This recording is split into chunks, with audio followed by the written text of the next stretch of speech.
से स्वागत है। जहां हम सीखने की कोशिश करते हैं प्रतिदिन कुछ नया। और आज उसी नए में क्या क्या है, चलिए शुरू करते हैं। तीनों अखबार यानी इंडियन एक्सप्रेस, बिजनेस लाइन और हिंदू के महत्वपूर्ण न्यूज और एडिटोरियल का एनालिसिस। आज आ, एक न्यूज ऐसी है जिसने मुझे बड़े अच्छे स्तर पर कनेक्ट किया है सोशल रिफॉर्म को लेकर के, जो मेरे दिल के बड़ा करीब है। वह विषय चर्चा में, क्या कोई बता सकता है कि ऐसी कौन सी न्यूज है सामाजिक विषय को लेकर के? एक बार मैं आप लोगों का आईक्यू चेक करूं, और आपके पास पूरा टाइम है बताने का कि ऐसी क्या समाज से जुड़ी हुई बात हो सकती है जो इस समय चर्चा में हो और जिसको पढ़ करके मुझे अत्यधिक आनंद आया। देखूं कौन कौन बच्चा गेस कर पाता है, फिर अगर नहीं कर पाए थोड़ा हिंट भी करूंगा। भारतीय समाज की एक जड़ व्यवस्था को लेकर के, चलो हल्का सा हिंट भी कर दे रहा हूं, एक रूट सिस्टम जो हमारे मतलब जड़ व्यवस्था है, रूट सिस्टम है, वो जड़ तंत्र है समझिए, उसको लेकर के। तो अगर आप सब बता पाए तो फिर मजा आए। तब तक मैं ये जो हटा देता हूं, व्हाट्सएप की आवाज आ रही, ठीक है। चलिए, तो आज जिस पहले टॉपिक पर हम लोग बातचीत करेंगे वो टॉपिक है satellites, science and the new fight for spectrum in space. बड़ा गजब का टॉपिक, यानी ये फिक्स टॉपिक है। चलो, पकड़ा तो शिल्पा विजय गायकवाड़ ने, जाति व्यवस्था। क्या बात है।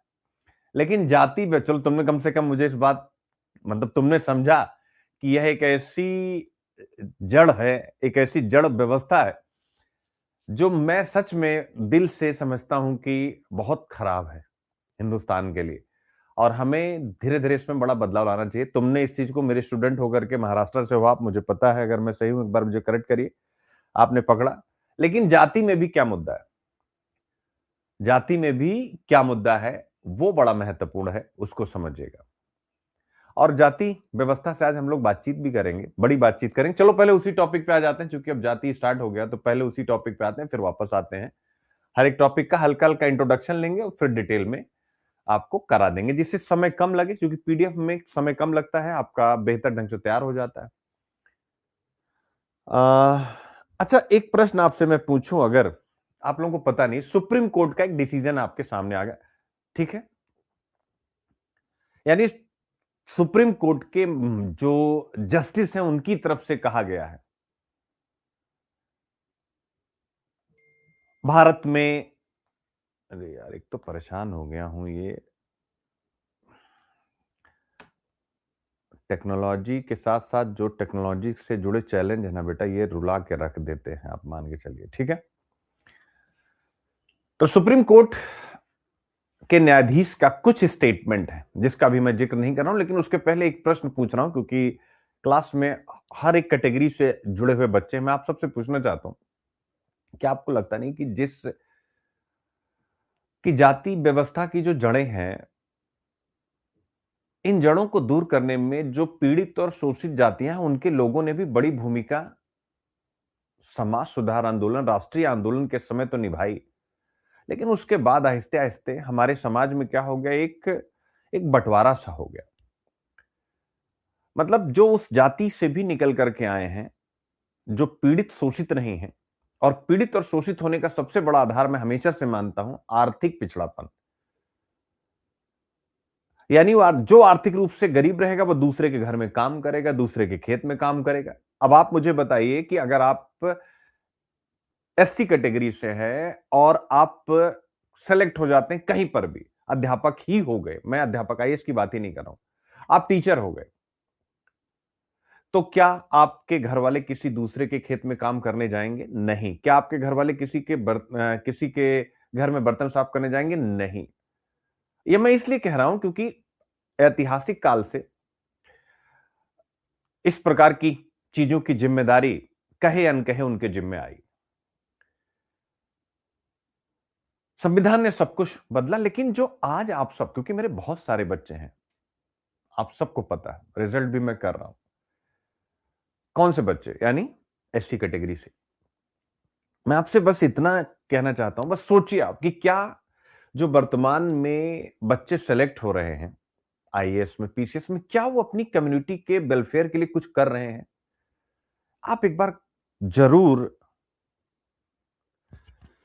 हाँ, निशा कह रही है कि मैं एससी से हूं। हाँ हाँ बेटे, बहुत बढ़िया, ये होता है, बिल्कुल बिल्कुल, क्यों नहीं। आप मुझे भी एससी से ही मानिए, मैं आपका गुरु हूं निशा।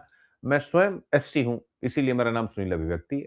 सिंपल सी बात है, क्योंकि बच्चों के लिए एक टीचर हमेशा गुरु होता है, वो सुनील अभिव्यक्ति होता है। सुनील के आगे क्या है, वो मेरी अपनी एक पहचान है, वो एक अलग पहचान है, उसका भी मैं रिस्पेक्ट करता हूं। लेकिन एज ए टीचर मैं क्या हूं? अभिव्यक्ति हूं। मैं आप सबसे यही पूछना चाह रहा हूं, वंदना भी कह रही बहुत बढ़िया बच्चे। तो मैं ये जो कहना चाह रहा हूं, ध्यान से समझिएगा, और ये टॉपिक उससे जुड़ा है, इसलिए मैं कहने जा रहा हूं मेरे बच्चों। ठीक है, आज जो ये डिसीजन है सुप्रीम कोर्ट का, इस पर हम बातचीत, मतलब डिसीजन नहीं है, हाँ अब ये डिसीजन ही है। डिसीजन ये है, सिंपल आपको बता देता हूं, कि अगर अनुसूचित जाति की कोई लड़की किसी सवर्ण लड़के से या अपनी जाति से ऊपर की कैटेगरी में शादी कर लेती है, तो उसकी बेटी या उसके बेटे को, यानी उसके बच्चे को, जो पहले होता था कि संतान पिता के नाम से जानी जाएगी और पिता के जाति से ही उसकी पहचान बनेगी, उस व्यवस्था को अब एक केस में बदल दिया गया है। यानी अब लड़की, यानी अनुसूचित जाति की अगर लड़की हैं और वो शादी कर लेती हैं किसी भी कास्ट में जो एससी कास्ट नहीं है, तो उनको, उनके बच्चों को एससी का सर्टिफिकेट मिलेगा। ध्यान से समझिएगा, बड़े गहरे इसके मायने हैं, जिसको मैं विवाह, विवाह संस्कार, इन सब पर यूपीएससी बड़े प्रश्न पूछा, भी सबके साथ इंटरलिंक करूंगा, थोड़ा सा समय चाहिए होगा मुझे। लेकिन उसके पहले जब मैं इस टॉपिक को पढ़ रहा था, मुझे लग रहा था कि आज मैं इमोशनल होकर के बच्चों को ये सारी बातें पढ़ाऊंगा, सिखाऊंगा, और बहुत सारे प्रश्न आप सबको पता है इस विषय पर आए हुए। लेकिन बस एक प्रश्न, कि पीओडी का शिकार सबसे ज्यादा कौन जातियां हैं? ऑब्वियस हिंदुस्तान में सभी जातियां, आप मना नहीं कर सकते, लेकिन प्रोसेस ऑफ डेप्रिविएशन का शिकार सबसे ज्यादा कौन है? ऑब्वियस एससी एंड एसटी, सबसे ज्यादा शिकार यही है। लेकिन मैं आप सबसे पूछना चाहता हूं, राजनीतिक आंदोलनों के अलावा, पॉलिटिकल मूवमेंट के अलावा, यानी एससी एसटी को पॉलिटिकली इंपावर करने के लिए आज आप देखोगे बहुत सारे इसी कैटेगरी से निकले हुए नेता, सुधारक आ गए हैं। लेकिन वो पॉलिटिकली हर चीज को वो पॉलिटिक्स पे ले जाते हैं कि यानी अगर सत्ता आई तभी सब कुछ बदलेगा। और मैं रॉन्ग हूं तो आप सब यूपीएससी की तैयारी कर रहे हैं, मैं और किसी पर जवाब देने, अपने बच्चों के प्रति जवाब दूं, आप सबके प्रति। आप मुझे बताएं, रॉन्ग होंगे तो आप मुझे यहीं करेक्ट कर दीजिएगा।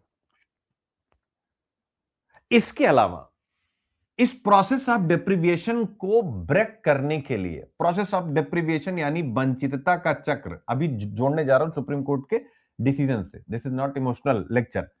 वंचितता का चक्र, आप सबको पता है प्रोसेस ऑफ डेप्रिविएशन, जैसे हर चीज का साइकिल होता है वैसे, कि अगर एक पीढ़ी, यानी मैं लिख दूं जनरेशन 1, ये जनरेशन 1, अगर इस जनरेशन 1 के पास क्या है, वही सुनील अभिव्यक्ति HR 6 HR फार्मूला अगर नहीं है, यानी इनके पास अच्छा न्यूट्रिशन, मतलब इनकी इनकम अच्छी नहीं है, तो इनके पास न्यूट्रिशन भी नहीं है, इनके पास एजुकेशन नहीं, स्किल नहीं, कुछ भी नहीं, ठीक है, तो ये कौन हो जाएंगे? यानी जनरेशन 1 क्या हो जाएगी बच्चों?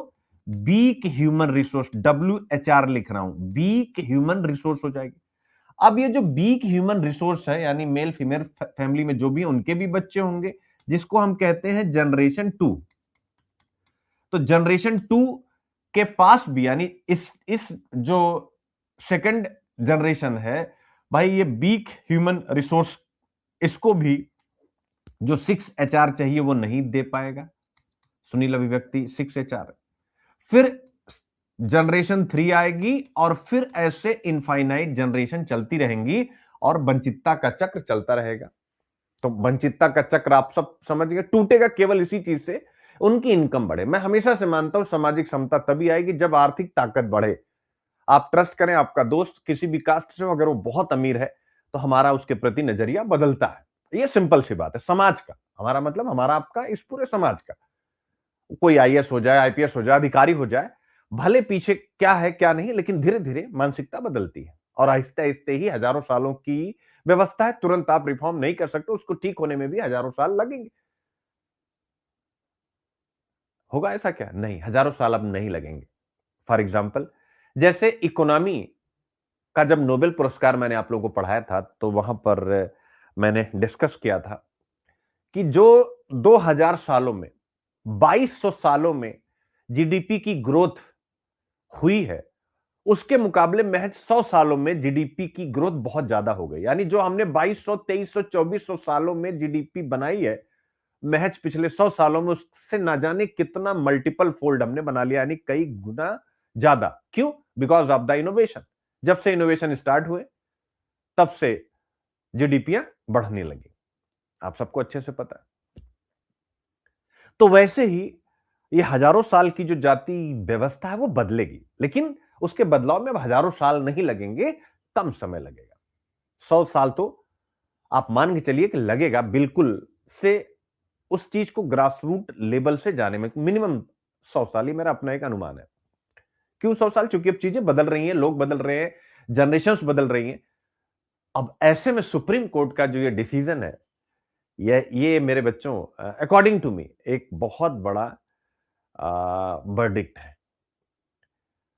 और इसके दो पहलू हैं। एक तरफ जो इसके आलोचक होंगे वो कहेंगे कि भाई लो, अब तो रिजर्वेशन यहां भी रहेगा वहां भी रहेगा, कि यानी समाज में आप समानता भी लो और रिजर्वेशन भी लो।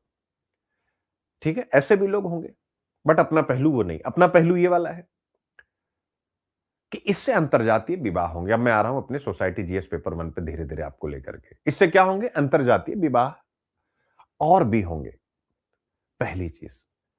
और अंतरजातीय विवाह जब होंगे तो स्वाभाविक है समाज में जाति का जो एक जातिगत जो मिलन का एक ठहराव है, कोल्डनेस है, वो दूर होगी, बट आहिस्ते आहिस्ते होगा।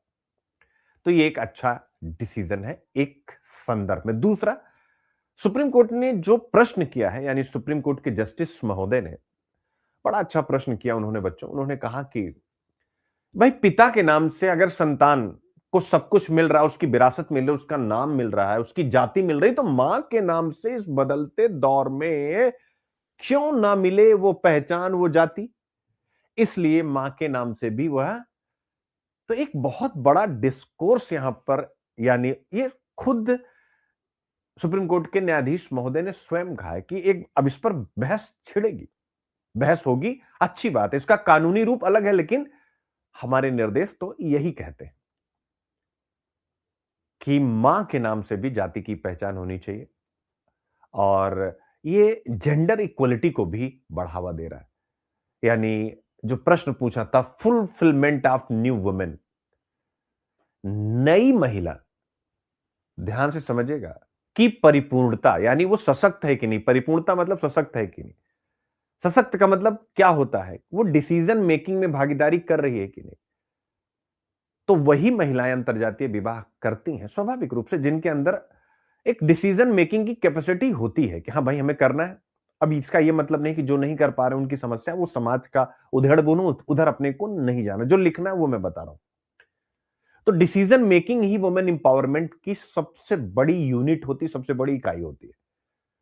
तो जो महिलाएं अंतरजातीय विवाह कर रही हैं, इसका मतलब ये डिसीजन कहीं ना कहीं 21st सेंचुरी की जो महिलाएं हैं उनके लिए है। और उनको लैंगिक समानता दे रहा है, मेल और फीमेल को एक साथ ला करके खड़ा कर दे रहा है। और ये ऐतिहासिक है, इसको आप हल्के में मत लीजिएगा कि एक बच्चे की जाति उसकी मां के नाम से तय हो रही है। This is the awesome thing, और आपको ये लिखना है। तो जैसे यूपीएससी पूछा था फिर महिला मुक्ति किस ओर, तो आप उसमें भी ये पूरा टॉपिक यूज कर सकते हैं। तो बस यही एंगल है बच्चों, इतना ही। आप चाहेंगे तो इस टॉपिक को इतने से ही, लेकिन मेरा कंसर्न बस जो था कि जो भी एससी एसटी कम्युनिटी से जुड़े हुए बहुत सफल लोग हैं, उसमें आईएएस भी है, पीसीएस भी, इंजीनियर भी है, डॉक्टर भी है, मेरे प्यारे बच्चों, वो काम अच्छा कर रहे हैं, ऐसा नहीं कि नहीं कर रहे। बस मैं कहना चाह रहा हूं कि क्या कोई ऐसा मॉडल मिल करके सब लोग दे पाए हैं जो इसको तोड़ सके, क्योंकि सबसे ज्यादा समस्या यही है। यानी अगर आप एसडीएम होते हैं, आप आईएएस होते हैं, तो आप अपने क्षेत्र में क्या कर रहे हैं सरकार की योजनाओं को पहुंचाने के अलावा जो इस प्रोसेस को तोड़ सके। और इस प्रोसेस को तोड़ने के लिए क्या करना है, आंगनबाड़ी यानी न्यूट्रिशन को बेहतर करना है। आंगनबाड़ी के बाद प्राइमरी हेल्थ केयर को बेहतर करना है, यानी 6HR का दूसरा HR। कौन सा? पहला हो गया न्यूट्रिशन, दूसरा हो गया हेल्थ केयर। वैक्सीनेशन आप सुनिश्चित कर रहे हैं कि जितने भी बच्चे हैं उनको मिल रहे हैं कि नहीं। और इस प्रोसेस ऑफ डेप्रीवेशन में जो और कास्ट वाले उनको भी आप शामिल करिए, ऐसा नहीं कि केवल, लेकिन ऑब्वियस है सबसे ज्यादा जहां है आप उस कम्युनिटी से हैं तो आप उन पर थोड़ा और फोकस करिए। यानी आपने उनको हेल्थ केयर वैक्सीनेशन के लिए भी। फिर तीसरी, एजुकेशन आप चेक करिए कि आंगनबाड़ी प्री नर्सरी से लेकर के नर्सरी और फिर आगे की पढ़ाई को आप मॉनिटर तो कर ही सकते हैं ना। एक डीएम एक जिले में लगभग 2 साल रहता है, 2 साल में तो आप अच्छा खासा मॉनिटरिंग कर सकते हैं। तो ये आपकी जिम्मेदारी, मैं पढ़ा रहा हूं इसलिए जब आप पास होकर के जाएं तो आपके दिमाग में ये कॉन्सेप्ट हो, केवल हमारी पहचान हमारा शोषण ये ना रहे।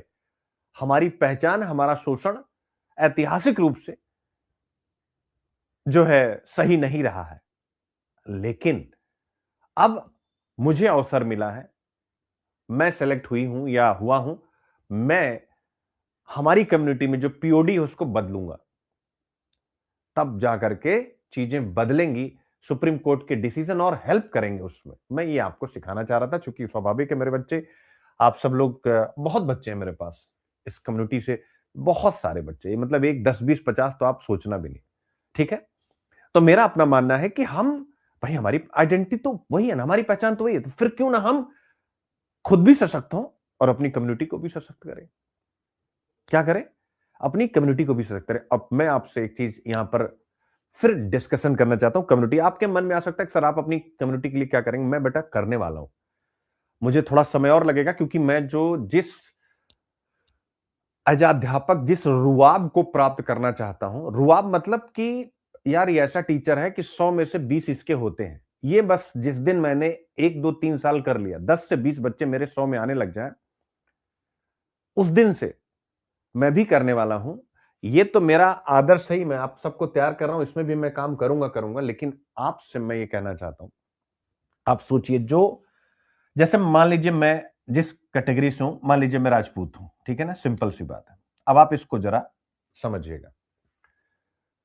और आप ब्राह्मण हैं, आप ये भी लिख लीजिए, कोई भी, और बाकी अन्य मेरे बच्चों। अब समय के साथ जो राजपूत लोग हैं, उनकी जो जमीन है ना, पहले उनके पास जमीन का, आप ध्यान से समझिएगा, उनके पास जमीन का एक बड़ा टुकड़ा होता था, ये इतना बड़ा, जो हम जीएस पेपर 3 इकोनॉमिक्स में पढ़ते हैं ना, कि जोतों का खंडन और विखंडन हो गया है, इसके कारण से एग्रीकल्चर, ठीक है, अब उत्पादक नहीं रही है। जीएस में भी आया है और 2017 के ऐसे में तो आया है कि भारत में अधिकतर किसानों के लिए कृषि जीवन निर्वाह का सक्षम स्रोत नहीं। तो अगर मैं इस कम्युनिटी की बात करूं, इनके पास जमीनें खूब थी। लेकिन समय के साथ क्या हुआ कि परिवार बढ़ा, परिवारों में बंटवारा हुआ और भूमि के खंड छोटे छोटे हो गए, और अब वह खंड अनुत्पादक हो गए। और ये मैं नहीं कह रहा हूं, यूपीएससी ने भी 2017 में कहा कि भारत में अधिकतर किसानों के लिए कृषि जीवन निर्वाह का सक्षम स्रोत नहीं है। क्या है? भारत में सक्षम स्रोत नहीं है। तो ऐसे में मेरे प्यारे बच्चों, यहां पे भी इस पर कोई रिसर्च नहीं हो रहा है। मेरे बच्चों, इन कैटेगरीज में जो जमीन के मालिक हुआ करते थे, यहां भी पीओडी जाकर के बैठ गया है, प्रोसेस ऑफ डेप्रिविएशन। यानी जो परिवार गरीब हैं वो गरीब हैं। और अब ध्यान से समझिए, इस परिवार, मतलब ये जो कम्युनिटी है, इस इनके लोग भी अब जो वंचित हैं, वो कहने को तो समझ जाती हैं, अपने आप को कहते हैं, लेकिन स्वाभाविक है आज की स्थिति उनकी भी वंचित वर्ग जैसी ही हो चुकी है। आप सब इस चीज को नोटिस करिएगा सोसाइटी में, क्योंकि आप सबको काम करना है, हमें सबके लिए काम करना है। बट आर्टिकल का रेफरेंस था तो मैंने SC ST पर अपना फोकस किया, फिर उसके बाद इधर भी आ रहा हूं। तो मुझे पता है कि इस कम्युनिटी में भी, यानी टूटी हुई पेन गई मेरी कम्युनिटी, या इस प्रकार की कम्युनिटी में भी प्रोसेस ऑफ डेप्रिविएशन बहुत ज्यादा है। और चूंकि जो किसान हैं, जो छोटे छोटे दुकानदार हैं, इस कम्युनिटी में भी हैं, हमारी कम्युनिटी में है, और वो अपने बच्चों को पढ़ा नहीं सकते, उनको और भी बहुत सारी समस्याएं हैं। तो ऐसी परिस्थिति में मेरी ये जिम्मेदारी है कि मैं अपनी कम्युनिटी के लिए कुछ बड़ा करूं, और मैं करने वाला हूं, इसमें कहीं से कोई डाउट नहीं। और मेरे हाथ में तो ईश्वर ने, सरस्वती माँ की असीम अनुकंपा है। तो जैसे स्कूल खोलना, जैसे शूटिंग रेंज खोलना, तो ये सारी चीजें मेरे दिमाग में हैं, जो मैं ऑब्वियस है इंप्लीमेंट करूंगा अपने गांव में। ये फिक्स है। ये कब होगा, कितनी जल्दी होगा। और बिल्कुल अपॉलिटिकल इंसान मैं, बिल्कुल मुझे राजनीति में किसी प्रकार का इंटरेस्ट नहीं है। केवल एकमात्र उद्देश्य ये भी नहीं कि अपने आप को अच्छा दिखाना, मुझे किसी की निगाह में कुछ नहीं बनना, माता पिता की निगाह में ही मुझे अच्छा बनना है, बाकी मुझे और किसी से कोई मतलब है नहीं। तो सिंपल सी बात है, और वहां मैं अच्छा हूं। ये सबको करना चाहिए अपनी कम्युनिटी के लिए। ये नहीं कि आप उनको, किसी को नौकरी में भेदभाव कर दिए, किसी को कुछ कर दिए, किसी को किसी पोस्ट नहीं, किसी का ट्रांसफर पोस्टिंग, ये नहीं यार, ये तो चलता रहेगा। It's a corruption. ये क्या बच्चों सहमत है कि नहीं? कि और जिसकी जो जाती है। अब आता हूं मैं ब्राह्मण समुदाय पे, ज्ञान के केंद्र। लेकिन इनके पास तो, आज सोचिए, व्यवस्था में ब्राह्मण को हम तुरंत टारगेट कर देते हैं। राजनीति में हर जगह कोई भी खड़ा हो गया, ब्राह्मणीय व्यवस्था।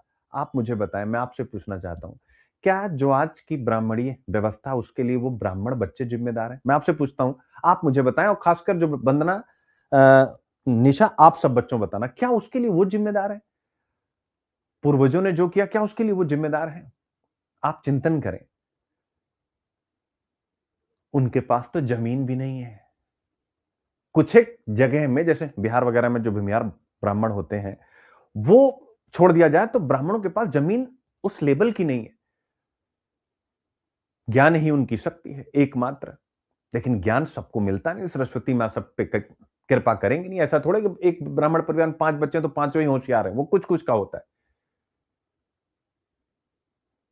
तो हमें वहां भी काम, जैसे श्लोक पांडे जैसे आप कह रहे हो,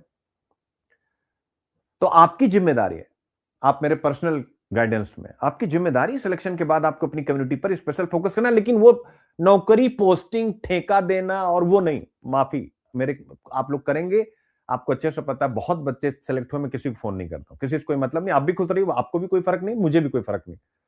लेकिन अपने दिल पे हाथ रख करके, कभी भी जो बच्चा पढ़ा हुआ है, अगर एक बार बैठ करके सोचेगा कि इस बंदे ने, किसने मेरे जीवन में परिवर्तन लाया, तो हो सकता है आईएएस बनने के बाद आपको करोड़ों दहेज मिल जाए, क्या मिल जाए, आपकी जिंदगी में बड़ी बड़ी गाड़ियां और क्या क्या आ जाए, आपका रुतबा बढ़ जाए। लेकिन अंदर से तो एक आवाज पकाक से निकलेगी कि वही एक टीचर था जिसने सोचना सिखाया। और इससे मेरा कोई भी बच्चा इनकार नहीं कर सकता। तो मेरा कहने का मतलब, हर एक कम्युनिटी में मेरे बच्चों, ये जो आप सब बच्चे हैं, होलिस्टिक तो हमें जो एडमिनिस्ट्रेशन का काम वो करना है, लेकिन अपनी कम्युनिटी को सोचना है। ब्राह्मण समाज के पास जमीन नहीं, कम जमीन है। अब वहां पर उत्पादन क्या है, आर्थिक सशक्तिकरण क्या है, आप चिंतन कीजिए। आप कह सकते हैं कि मंदिर में पुजारी कितने होते हैं? मंदिर में पुजारी कर्मकांड कितने कर रहे हैं?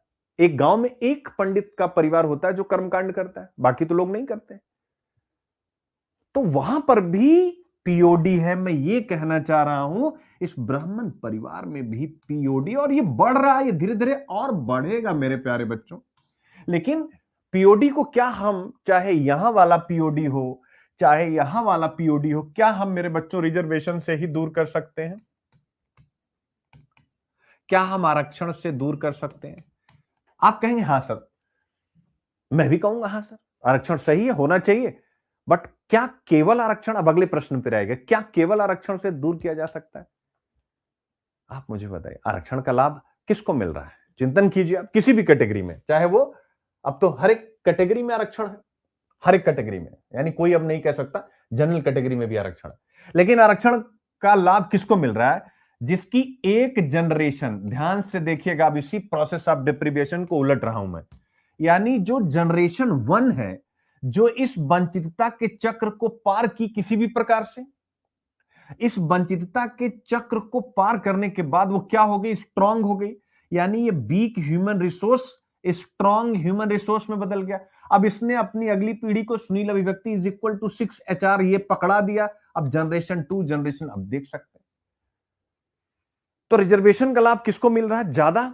ऑब्वियस है, जिसकी एक पीढ़ी सफल हो चुकी, वो आर्थिक रूप से संपन्न हुआ है, सामाजिक रूप से मन स्थिति उसकी मजबूत हुई है, समाज में उसको सम्मान मिलना स्टार्ट हुआ, फिर क्या होगा? अब वो अपने बच्चों को अच्छा एजुकेशन, अच्छा हेल्थ, अच्छा न्यूट्रिशन, वही 6HR। तो रिजल्ट क्या होगा? वही उसका परिवार, उसका जो उसके आसपास का समुदाय, वो आगे बढ़ेगा, बाकी उसी कैटेगरी के जो लोग हैं वो डिप्राइव्ड रहेंगे। और ये हर कैटेगरी में, नॉट केवल ओबीसी, जनरल, यानी जो ये सब सभी कैटेगरी में पीओडी हर जगह है, यही हाल ओबीसी कैटेगरी का भी है। तो इसका मतलब है कि इस पीओडी को तोड़ने के लिए आपको काम करना है। और काम क्या करना है? कुछ भी नहीं, जो गवर्नमेंट ने ड्यूटी दी है बस उसी को बेहतर ढंग से अपने यहां इंप्लीमेंट कराना है। इंप्लीमेंट क्यों कराना है? क्योंकि आपको लेक्चर के थ्रू सिखा के भेजा जाता है। और यूपीएससी ही सबसे बड़ा, मेरा तो सबसे बड़ा गुरु, अगर कोई मुझसे पूछे, सच बता रहा हूं, मेरी जिंदगी के पिछले 10 सालों में अगर मेरा सबसे बड़ा गुरु कोई है तो वो यूपीएससी है। याद रखिएगा ये, इसको आप, मैं चाहता हूं कि इसको आप लोग कट करके निकाल लें, क्योंकि ये सारी बातें आज नहीं कल जब रिजल्ट बड़ी संख्या में कर दूंगा तब ये लोगों के सामने आने चाहिए कि यूपीएससी मेरा गुरु क्यों है। यूपीएससी मुझे इतना इंपावर करता है सोचने का। जो चीजें आज भारत सरकार नीतियों में ला रही, 10 से 15 साल पहले यूपीएससी वो क्वेश्चन पूछ चुका है। क्या आपने चेक किया कभी? यानी जो चीजें आज भारत सरकार या आज की रिपोर्ट कह रही है, आज का आर्टिकल, कल मैंने आपको आर्टिकल पढ़ाया इंडिया में, कल और परसों, पॉलिसी इंप्लीमेंटेशन में पैरालिसिस, पढ़ाया कि नहीं पढ़ाया? कि पॉलिसी तो बन जा रही, लेकिन चाहे वो एनवायरमेंट की हो, क्लाइमेट पॉलिसी हो या कोई भी, इंप्लीमेंट हमारे यहां बेहतर नहीं है। यूपीएससी ने कब का पूछ रखा है? या नीति गतिहीनता थी या क्रियान्वयन गतिहीनता जिसने समृद्धि? तो मैं उसी समय जब ये क्वेश्चन आया था, टीचर था मैं, तो उसी समय इस पर मैंने काफी काम किया, तो बड़े विचार निकल करके आए। एक पे करो तो 5 और निकल करके आते हैं। तो यूपीएससी सबसे बड़ा गुरु है। वो सिखाता है विजनरी डिसीजन, ऐसे शब्द, विजनरी डिसीजन, इंटरसेक्ट, जो अंतर्ज्ञान और तर्क का मेल, ये अंतर्ज्ञान क्या होता है, इंट्यूशन, तर्क का मेल क्या होता है, इंट्यूशन एंड लॉजिक का मेल क्या होता है, आप समझ सकते हैं। ये तो केवल एक दो चीजें, बहुत कुछ। आर्थिक समृद्धि ना हो तो, यानी पैसा ना हो तो सोशल जस्टिस हो नहीं सकता, लेकिन अगर पैसा है और सोशल जस्टिस नहीं है तो ऐसा पैसा बेकार है। ऐसा यूपीएससी ने प्रश्न पूछा था कि नहीं पूछा था आपसे? 2020 में पूछा यही प्रश्न, आर्थिक समृद्धि ना हो तो सामाजिक न्याय संभव नहीं है। बट अगर सामाजिक न्याय नहीं हो रहा तो ऐसी आर्थिक समृद्धि बेकार है, निरर्थक है। आज मैं रेलवे स्टेशन पे गया हुआ था पिताजी को लेने सुबह, ध्यान से देखिएगा आप, ये भी बड़ी अच्छी चर्चा है। और इस चर्चा को मैं चाहता हूं कि, पता नहीं, हमारी बातें रिसर्च बेस्ड रहती हैं, सरकार तक पहुंचे। मैं रेलवे स्टेशन पे गया तो रेलवे स्टेशन पे मैंने क्या देखा, ध्यान से देखिएगा। वहां पर अनाउंसमेंट हो रहा है कि कौन सी ट्रेन किस प्लेटफॉर्म पे आ रही है। माता पिता मेरे आ रहे थे, तो मैं थोड़ा 4:30 बजे के आसपास में पहुंच गया। तो पिताजी की ट्रेन 5:05 के आसपास आई। तो आधे घंटे मैं वॉक करता हूं, यानी मैं जैसे आप सबको भी ये सिखाना चाहूंगा कि जब आप कहीं भी, बोर होने से अच्छा है कि उतनी देर आप वॉक करिए, उसी बहाने आपकी फिटनेस भी मेंटेन रहती है। मैं कहीं भी जाता हूं, 2 घंटे फ्लाइट लेट है, 2 घंटे मुझे किसी दोस्त का इंतजार करना, मैं 2 घंटे रोड पर चलूंगा, यानी वॉक करूंगा। मुझे वॉक करना पसंद है। इससे क्या होता है, फिटनेस आप लोग देख ही सकते हैं, मेंटेन है। तो मेरे प्यारे बच्चों, में टहल रहा था और बार बार कानों में एक ही आवाज आ रही थी माइक की। पहले अनाउंसमेंट होता, उसके बाद अगला सेंटेंस जो आता वो आपके मतलब का है। मतलब एक गाने के द्वारा बताया जा रहा था कि प्रधानमंत्री गरीब कल्याण अन्न योजना, बस छोटा सा, कि प्रधानमंत्री गरीब कल्याण अन्न योजना के द्वारा हमने हर घर में खाना पहुंचाया। ध्यान से देखिए। तो डेमोक्रेसी में ये जो किया जा रहा है वह जायज है, क्योंकि वोट बैंक की राजनीति है। और वोट बैंक की राजनीति आप 11th क्लास के एनसीईआरटी पढ़ेंगे, पॉलिटिकल फिलॉसफी, राजनीतिक सिद्धांत, राजनीतिक दोष में साफ है कि वोट बैंक की राजनीति करना अनैतिक नहीं है। वो कर रहे हैं, उसको हम गलत नहीं कह सकते। लेकिन जब उसको मैंने सुना तो वहीं पर फिर से टहलते समय विचार मन में कौधा कि यार, प्रधानमंत्री गरीब कल्याण अन्न योजना से अब आगे बढ़ के सोचने की जरूरत, वो तो हो गया। तो अकॉर्डिंग टू मी नारा होना था, हमने हर घर में प्रधानमंत्री गरीब कल्याण अन्न योजना, मोदी जी की योजना, चलो ये भी लिख दो, मोदी जी की इस योजना से हर घर की भूख मिटाई, ओ मेरे भाई, ऐसा। फिर उसके बाद ट्रेन का अनाउंसमेंट, फिर ट्रेन का अनाउंसमेंट, फिर अगली लाइन स्टार्ट होती। अब बारी है हर घर से वंचितता के चक्र को तोड़ने की। मैं नहीं कह रहा हूं कि यही शब्द, कुछ और उन लोगों की बड़ी टीम, बड़े रिसर्च करने वाले लोग होते हैं, तो कितना सुकून मिलता है, ऐसा मैं सोच रहा था। अब आप सब मेरे स्टूडेंट सोचिए, आप सबको कितना सुकून मिलेगा कि नहीं मिलेगा, आपकी अपनी सोच है। लेकिन मैं सोच रहा था, चूंकि गरीब कल्याण अन्न योजना हो गया यार, अब उससे आगे हमें सोचना है। पीडीएस हो गया, टारगेटेड पीडीएस हो गया, नेशनल सिक्योरिटी एक्ट के तहत, राष्ट्रीय खाद्य सुरक्षा फूड सिक्योरिटी एक्ट के तहत हमने खाना मिलने को कानूनी अधिकार बना दिया है। तो अगर सरकार खाना नहीं खिलाएगी, ध्यान से समझिएगा, राष्ट्रीय खाद्य सुरक्षा अधिनियम के तहत सरकार को अपने लोगों को खाना खिलाना अनिवार्य कर दिया गया, कानून है, संसद ने बनाया। अगर आप प्रधानमंत्री गरीब कल्याण अन्न योजना नहीं लाएंगे तो डांट आप ही को पड़ेगी, क्योंकि कानून आपने बनाया कि हर घर को हम मतलब हर व्यक्ति को हम खाना देंगे, तो वो तो अपने कानून की पूर्ति हो रही है, लोगों की भूख भी मिट रही, बहुत अच्छी बात, आपने अच्छे से किया। लेकिन तो ये मुद्दा बहुत बड़ा है। आप सब नई जनरेशन है, मैं आपको इसलिए सिखाता हूं कि आप जब आगे बढ़ेंगे, आप अपने बच्चों को सिखाएंगे, उनके बच्चों को आप वो सिखाएंगे, फिर उनके बच्चों को। तो एक टीचर का काम है रूट यानी जड़ को मजबूत करना, जिससे धीरे धीरे धीरे अच्छी फसलें तैयार होने लगे, अच्छे पेड़ तैयार होने लगे, पीढ़ी दर पीढ़ी यह परंपरा चल निकली। तो वो बीड़ा मैंने स्वाभाविक रूप से समझ के स्तर पर अभी लिया, प्रैक्टिकल मैं भी उतना नहीं कर पा रहा हूं। आई होप मुद्दा आप पूरा का पूरा समझ गए हैं। तो लब्बो लुआब मैंने ये सारी बातें इसलिए बताई क्योंकि जीएस पेपर 1 सोसाइटी और सोशल इंपावरमेंट, मेरे प्यारे बच्चों, ठीक है, सिलेबस का पार्ट है, यूनिट ही है सामाजिक सशक्तिकरण, अगर आपने देखा हो। और उसमें बहुत सारे प्रश्न अभी मैं आपको पीवाईक्यूज में दिखाऊंगा, एससी दलित समुदाय को लेकर के आए हुए हैं। फॉर एग्जाम्पल दलित असर्शन, उनके मूवमेंट्स, जाति को लेकर के हमारे समाज में लोगों की सोच, इस प्रकार की बड़ी सारी चीजें। दूसरा प्रश्न आया हुआ विवाह को लेकर के, हमारे समाज में विवाह की परंपरा पर आया है कि नहीं। तो इसलिए चूंकि यह विवाह से जुड़ा हुआ सुप्रीम कोर्ट का डिसीजन है और समाज को सशक्त कर रहा है, तो दोनों तथ्यों को मैंने ध्यान में रखते हुए यहां पर सोसाइटी लगाया। और सोसाइटी में यह डिसीजन जो सुप्रीम कोर्ट का रहा है कि मां की जाति से, एससी कैटेगरी की मां की जाति से उसकी बेटी की जाति तय होगी, उसके बेटे की जाति तय होगी। और ऐसा क्यों ना हो, जब एक बच्चा पिता के नाम से अपना नाम प्राप्त करता, अपनी आइडेंटिटी, अपनी पहचान प्राप्त करता है, तो एक मां के नाम से उसकी आइडेंटिटी, पहचान या जाति क्यों नहीं। ऐसा करके उन्होंने वुमेन इंपावरमेंट को बढ़ावा दिया। तो जैसे ही वुमेन इंपावरमेंट को बढ़ावा दिया, तो सोशल इंपावरमेंट अपने आप मजबूत हुआ, महिला मजबूत तो समाज मजबूत। और वैसे ही सोसाइटी जीएस पेपर 1 के सिलेबस में आया, और सिलेबस में यूनिट भी है महिला समाज एवं महिला संगठन, वो भी एक यूनिट है।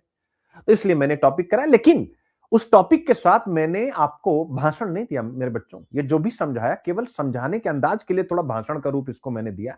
लेकिन जो मैंने पीओडी और जो मोदी जी की प्रधानमंत्री गरीब कल्याण अन्न योजना की पूरी ये समरी दिखाई हर एक जाति को लेकर के मेरे बच्चों, वह दिखाने के पीछे रीजन था आपको कॉपी में लिखना है।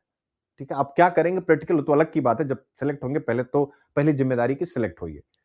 तो ये जो मैंने आप लोगों को बताया वो इसीलिए कि केवल इन्हीं, ये सब अच्छे कदम है, संवैधानिक संस्थाएं बेहतर कर रही।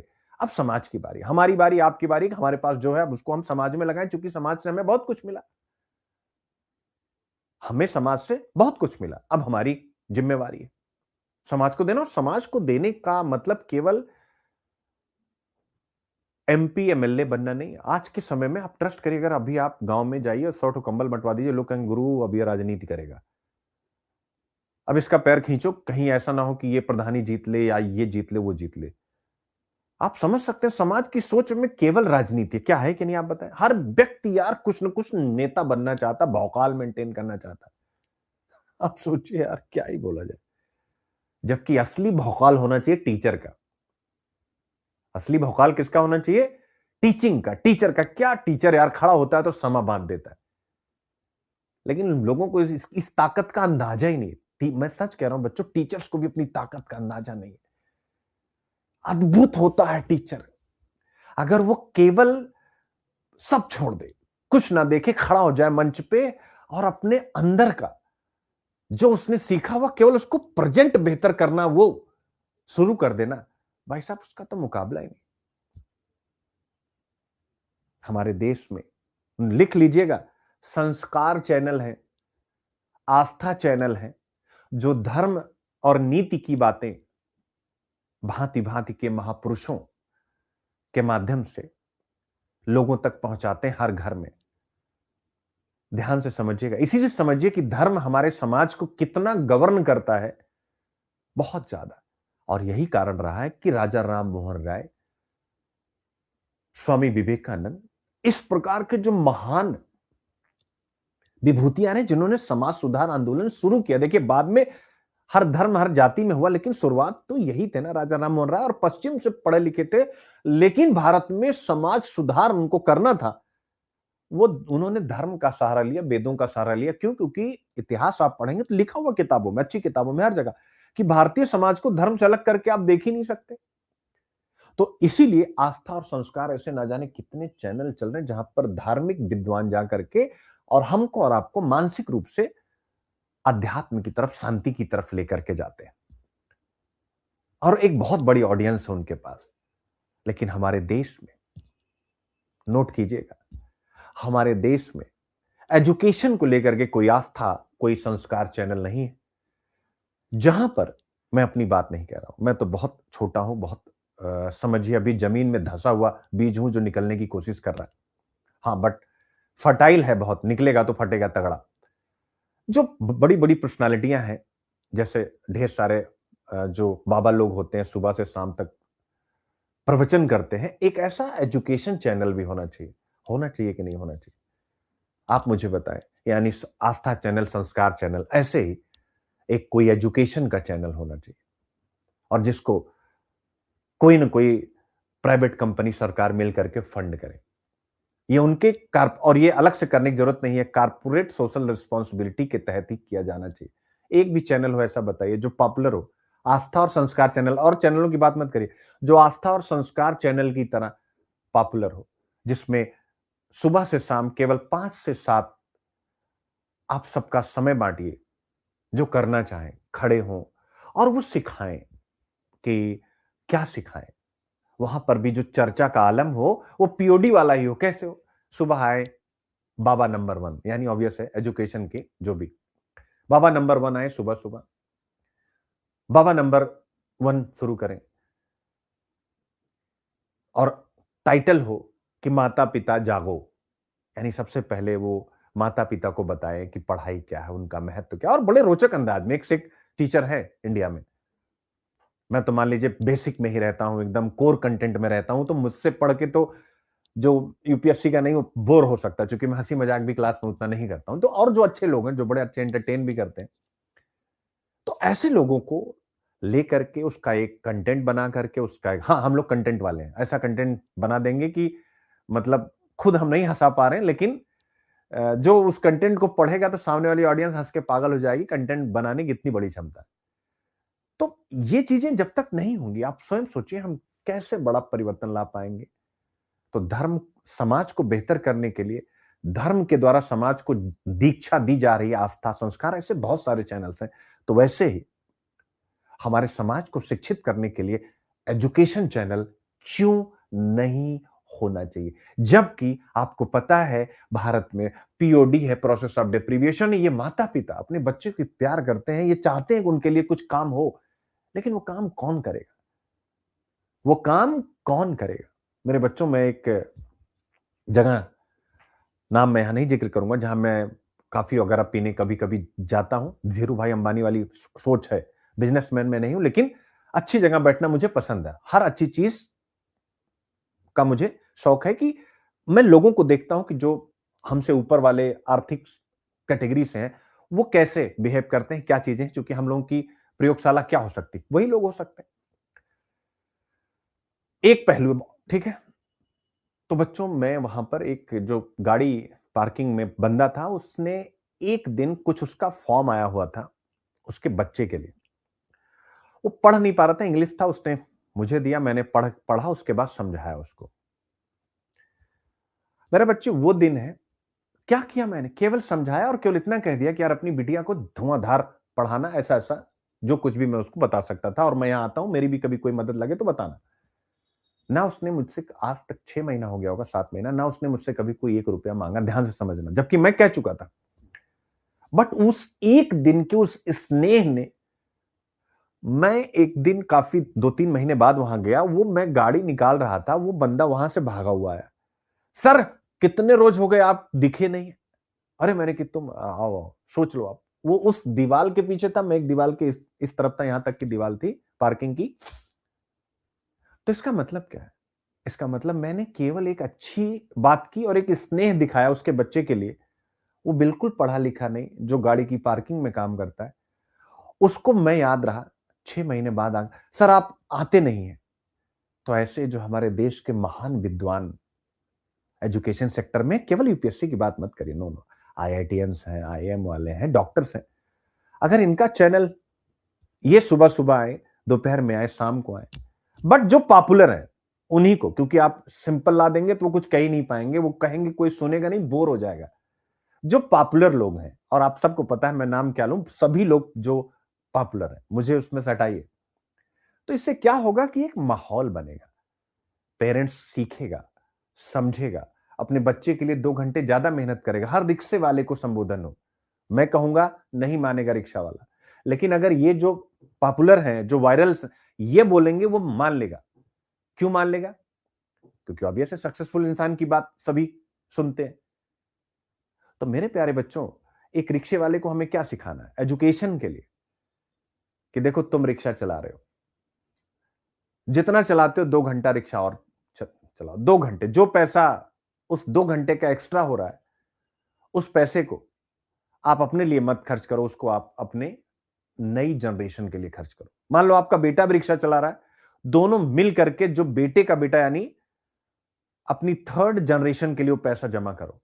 जरूरी नहीं को पढ़ के आईएएस ही बने, कोशिश करिए पढ़े, क्योंकि पढ़ने के बाद समझ विकसित होती, इससे इनकार नहीं किया जा सकता। मुंशी प्रेमचंद ने गोदान उपन्यास में, मेरे प्यारे बच्चों, लिखा, बड़ी अच्छी पंक्ति है कि होरी और गोबर, होरी पिता, गोबर पुत्र, और जनरेशन गैप देखिए, गोबर भी पढ़ा नहीं और होरी भी अनपढ़ है, लेकिन गोबर शहर गया था और उसने भाषणों में, राजनीतिक रैलियों में कभी सुना था कि अधिकार मानने से नहीं, छीनने से मिलते हैं। और जब वो गांव में लौट करके आता है तो उसकी अप्रोच बदली हुई होती है, और वो जितने भी शोषणकर्ता, जमींदार, काश्तकार, जितने भी, या जो भी ब्राह्मणीय व्यवस्था है, उन सबको वो टारगेट करता है। तो मुंशी प्रेमचंद बड़ा मासूम सी पंक्ति लिखते हैं कि उसने राजनीतिक मंच के प्लेटफॉर्मों के पीछे, प्लेटफॉर्म शब्द उन्होंने नहीं लिखा है, वो एग्जैक्ट शब्द क्या था वो रिमेंबर नहीं कर पा रहा हूं, बट उनका कहना था उसने ये सीख लिया था। क्या सीख लिया था? जो मैंने बताया कि अधिकार। तो एजुकेशन में इतनी ताकत होती है। तो फिर वो पढ़ेंगे तो वो कृषि करेंगे, वो भी अच्छा करेंगे, ठेला चलाएंगे उसको और अच्छे से चलाएंगे, गाड़ी चलाएंगे उसको और अच्छे से चलाएंगे, और फिर अपनी अगली पीढ़ी के लिए। और इतनी सरकार की सेविंग स्कीम्स है, पोस्ट ऑफिस की जो सेविंग स्कीम्स है, उसके बारे में बीकर सेक्शन को बताया नहीं जाता, गजब की है। डेली आप जमा करिए, 100 रुपया पोस्ट ऑफिस ले रहा है बिना किसी हेडेक के। क्या मैं सही कह रहा हूं कि नहीं? तो वो रिक्शे वाला बंधु, हर एक जो भी कर्मकार हैं, हर एक कर्मकार को इसी प्रकार से प्रेरित किया जाए कि वो जितना कर रहे हैं उसमें 2 घंटा और बढ़ाएं, और जो पैसा मिले उसको अपनी अगली जनरेशन के health, nutrition, health, education, skill में खर्च करें। लेकिन ये उनको कोई बताएगा, कौन बताएगा? ऐसे ही प्रसिद्ध, जैसे आस्था चैनल, संस्कार चैनल पर ढेर सारे ग्रेट ग्रेट महापुरुष बाबा लोग बताते हैं, वही चीजें यहां पर भी पंडित बाबा रामदेव ऐसे पर्सनालिटियां जैसे आस्था चैनल पे इस प्रकार पे, और हर एक धर्म, हर एक कम्युनिटी के हैं, ऐसा नहीं कि मैं किसी एक धर्म विशेष की बात करूं। तब हम प्रोसेस ऑफ डेप्रीवेशन को तोड़ पाएंगे, क्योंकि स्कूल खोल देना, ध्यान से समझना, स्कूल में टीचर लगा देना, इंफ्रा सारा दे देना, और उनके पेरेंट्स को मेंटली प्रिपेयर ना करना कि समय लगेगा, एक साल बच्चे का परफॉर्मेंस खराब होगा, अगली बार अच्छा होगा, 2 बार फेल होकर के भी तीसरी बार वो पास हो सकता है, ये सिखाए बिना क्या पेरेंट अपने बच्चे को जो इस प्रोसेस ऑफ डिप्रीवेशन में पढ़ने देंगे? क्यों? क्योंकि वो तो उनकी इनकम की एक यूनिट है। क्या है? अगर हम इकोनॉमिक्स को बड़ी बड़ी किताबों में तो पता नहीं क्या है इकोनॉमिक्स है, अब मैं अपनी इकोनॉमिक्स आपके सामने रखता हूं। मेरे बच्चों, अगर इकोनॉमिक्स को हम यूनिट में बांटे, ये मेरे शब्द हैं बच्चों, यूनिट वगैरह जब मैं पेपर की बात करता हूं तो जिससे आपको लगे कि किताबी बातें नहीं, अगर मैं किताबों से बाहर निकलूं तो आप सबके लिए बहुत बेहतर एनालिसिस में जब चाहूं तब, ठीक है ना? और ये नेचुरल है। किताबों में क्या होता है, कंटेंट आएगा तो बंद जाता हूं, जो लिखा है ऑब्वियस उसी में। तो इकोनॉमिक यूनिट का मतलब क्या हो गया कि हर परिवार में जो एक व्यक्ति है, यूनिट मतलब जैसे आपका सिलेबस यूनिट 1 यूनिट 2, तो इकोनॉमिक को अगर हम यूनिट के रूप में देखें तो परिवार का हर सदस्य कमाने वाला, वो एक यूनिट है, परिवार की आर्थिक इकाई है। और गरीब परिवारों में हर एक व्यक्ति इकोनॉमिक यूनिट के रूप में काम करता है। पुरुष किसी के खेत में, महिला कहीं, बच्चा कहीं। तो इस इकोनॉमिक यूनिट को आप कैसे मजबूत करेंगे? कैसे? जब आप पेरेंट्स को ये बताएंगे कि ये जो तुम्हारी इकोनॉमिक यूनिट है, तुम अपने बच्चे को समझते हो कि एक इकोनॉमिक यूनिट के रूप में काम कर रहा है, तुम्हारे घर में इनकम का सोर्स है। अगर तुम इसको एक बेहतर भविष्य देते हो तो ये तुम्हारे लिए एक्स वाई जेड परिवर्तन कर पाएगा, 10-20 पिक्चर चलने लग जाए। यानी ये प्रक्रिया हो। मैं नहीं कह रहा हूं कि पूरा देश देखेगा, लेकिन अगर एंटरटेनमेंट वाला बनाएंगे तो जब ये लोग वायरल हो सकते हैं तो ऑब्वियस है वो चैनल तो वायरल होंगे। और वो चैनल इसलिए मैं कह रहा हूं चूंकि आप कहेंगे सर ये तो अभी भी हो रहा है, सभी अपने यूट्यूब से करते हैं। नहीं नहीं, नो नो नो, वो बिजनेस है, ठीक है ना? यूट्यूब से करेंगे तो लोग कनेक्ट नहीं होंगे, लेकिन अगर कोई भी चैनल आता है, वो चाहे आपको भले पता हो कौन मीडिया, लेकिन आप तब भी देखते हैं। देखते हैं कि नहीं देखते? तो वो फिर सबका हो जाएगा, उस पर किसी का हक नहीं होगा। अपने यूट्यूब चैनल पे मेरा हक है, सुनील। अब जो मुझे नहीं पसंद करेगा वो बिल्कुल नहीं मुझे सुनना पसंद करेगा, लेकिन आस्था पे आएंगे तो कोई न कोई सुनना पसंद करेगा। तो ये जो है प्रोसेस ऑफ डेप्रिविएशन को रोकना एक बहुत बड़ा, यानी हमें पेरेंट्स को तैयार करना पड़ेगा। आप ही लोग बताइए, 1-2 अटेम्प्ट फेल होते हैं, पेरेंट्स क्या कहते हैं, भैया रहने दो, कुछ और भी देख लो। तो वो वंचित वर्ग में क्या होगा, वहां तो वो इकोनॉमिक की यूनिट है, वो उत्पादन कर रहा है छोटेपन से ही, चाय की दुकान पे, ठेले की दुकान पे, वट एवर, कहीं भी, किसी के घर में, कहीं पर भी काम करूं। समझ गए बच्चों? यही विषय डिस्कस किया गया। एक बार मैं पूरा कंटेंट ओपन कर देता हूं जिससे कि आप उसको समझ लें, चूंकि इससे ज्यादा कुछ है नहीं। और आर्टिकल की एक सीमा होती है, अध्यापक की तो कोई सीमा होती नहीं है, तो इसलिए पहले इसी टॉपिक को बता देता हूं, नहीं तो फिर दोबारा इस पे आऊंगा तो टाइम लग जाएगा। अच्छा बच्चों, अब मुझे बताओ, पूरा एनालिसिस आप लोगों को ठीक लगा? यानी कहीं से भी मैं बैस तो किसी भी विचार पे नहीं लगा, क्योंकि मेरे बच्चे मेरी ताकत है। एडमिशन के लिए नहीं, एडमिशन के लिए जो मैं कभी भी ये नहीं कहता हूं कि भैया मैं अच्छा हूं इसलिए एडमिशन लो, नहीं। आपका दिल करेगा, आपको लगता है आपकी जर्नी में ये आगे आपको बढ़ा पाएगा, देन लेना। अभी की बात मैं आप सबसे बस केवल इसलिए कह रहा हूं कि कोई भी बच्चा, मैं आप सबसे बहुत प्यार करता हूं। कुछ कास्ट रिलीजन मेरे लिए मैटर नहीं है। मेरे लिए आप सब बच्चे हैं, देश का फ्यूचर हैं, देश के भविष्य हैं। मैं ही पढ़ाता हूं, Nations destiny shapes in its classroom. किसी भी राष्ट्र के भाग्य के स्वरूप का निर्माण उसकी कक्षा में होता है। तो मैं अपनी कक्षा में अगर कहीं से भी बायस लगूं, उसके लिए पहली बात तो मैं होता ही नहीं, असंभव है, असंभव है। लेकिन फिर भी मैं किसी भी बच्चे को हर्ट हुआ तो उसके लिए मैं माफी चाहता हूं, क्योंकि जाति एक ऐसा विषय अगर आप टच करते हैं तो किसी न किसी को हर्ट हो जाता है। बट मैंने कोशिश की है कि मैं अपने दायरे में रहूं, जितनी मेरी क्षमता है, यानी यूपीएससी IQIP कराने वाले टीचर की, उस दायरे के तहत मैंने जो बताया वो 100% आपको कॉपी में लिखना है।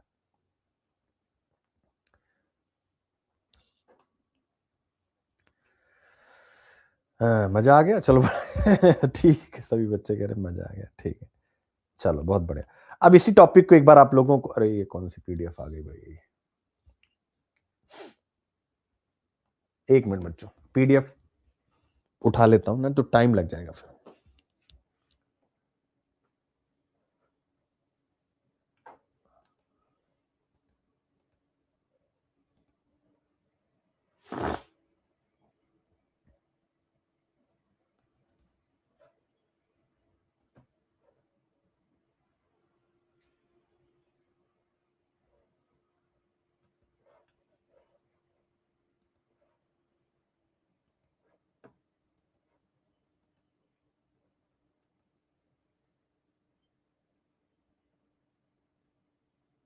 ठीक है, चलिए।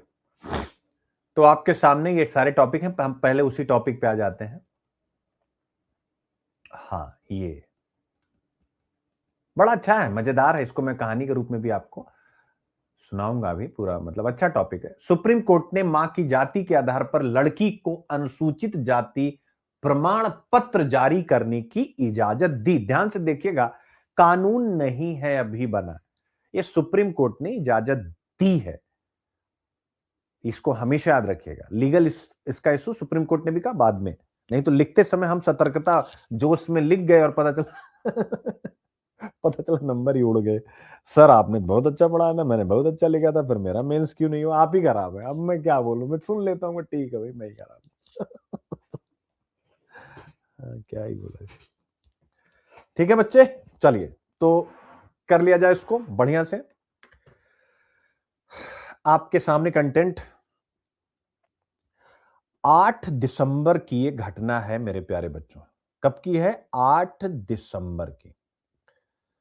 सुप्रीम कोर्ट ने पुडुचेरी की एक नाबालिग लड़की को उसकी मां की जाति आदि द्रविड़ा, जो वहां की एससी कम्युनिटी है, के आधार पर शेड्यूल्ड कास्ट प्रमाण पत्र देने की अनुमति दे दी है मेरे प्यारे बच्चों, जबकि पिता एससी नहीं है। इसको आप रट लीजिएगा, सोशल जस्टिस के किसी भी टॉपिक पर आप इसको यूज करिएगा मेरे प्यारे बच्चों। ठीक है, क्लियर बच्चों? Point is clear? कहीं से कोई डाउट? इसको एकदम रट लेना, इसमें कहीं से भी आपको। इस दौरान chief justice of India Suryakant ने एक ऐतिहासिक सवाल पूछा, बदलते समय में जाति मां से क्यों नहीं चल सकती? अब इस पे आप एक बार सोचिए, बोलो भाई।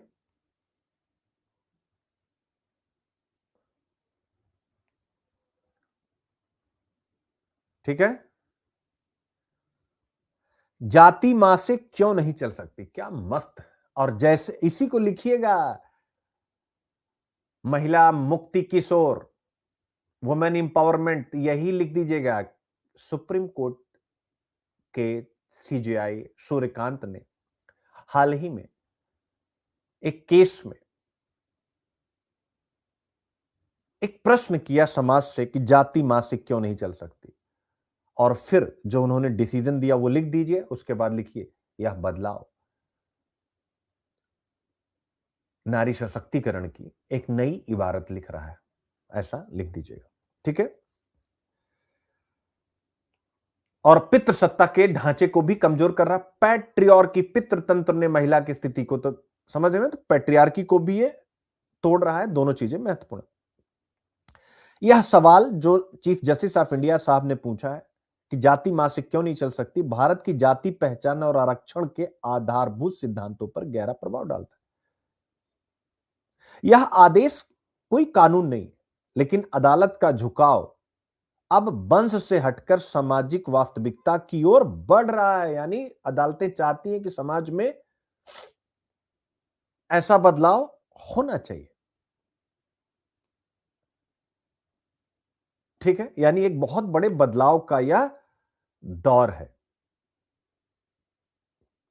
GS paper one society syllabus मैंने जिक्र कर ही दिया। महिलाओं की भूमिका, महिला संगठन, जनसंख्या संबंध मुद्दे, ठीक है ना, गरीबी और विकासात्मक विषय। इधर देखिए, सोशल इंपावरमेंट। आप कहेंगे सर ये पॉलिटी आपने क्यों दिया? अरे भैया, न्यायपालिका की लोकतंत्र को बढ़ावा देने में भूमिका आपने देखा है कि नहीं, पढ़ा है कि नहीं? बताइए, आया है कि नहीं प्रश्न कि प्रोएक्टिव भूमिका निभाई है डेमोक्रेसी को मजबूत करने में सुप्रीम कोर्ट ने? डायरेक्ट प्रश्न आया हुआ। तो ये डिसीजन उसी प्रोएक्टिव नेचर को दिखाता है। ठीक है, वो तो सरकार से भी कह सकते थे इस पर कोई कानून बनाइए। GS paper for ethics obvious है, जाति व्यवस्था को लेकर के पंडिता रमाबाई और इन सब पर वुमेन इंपावरमेंट को लेकर के प्रश्न पूछे गए, इसलिए मैंने यह भी दे दिया कि यह कदम संवैधानिक नैतिकता की दृष्टि से अत्यंत उचित कदम है। तो संवैधानिक नैतिकता पर भी आपसे प्रश्न पूछा गया, ऐसे मैंने जिक्र कर ही दिया, बताने की जरूरत नहीं है। अब 2023 में देखिए, विवाह पर एक प्रश्न आया था कि विवाह अपना मूल्य खो रहा है। ध्यान से समझिएगा।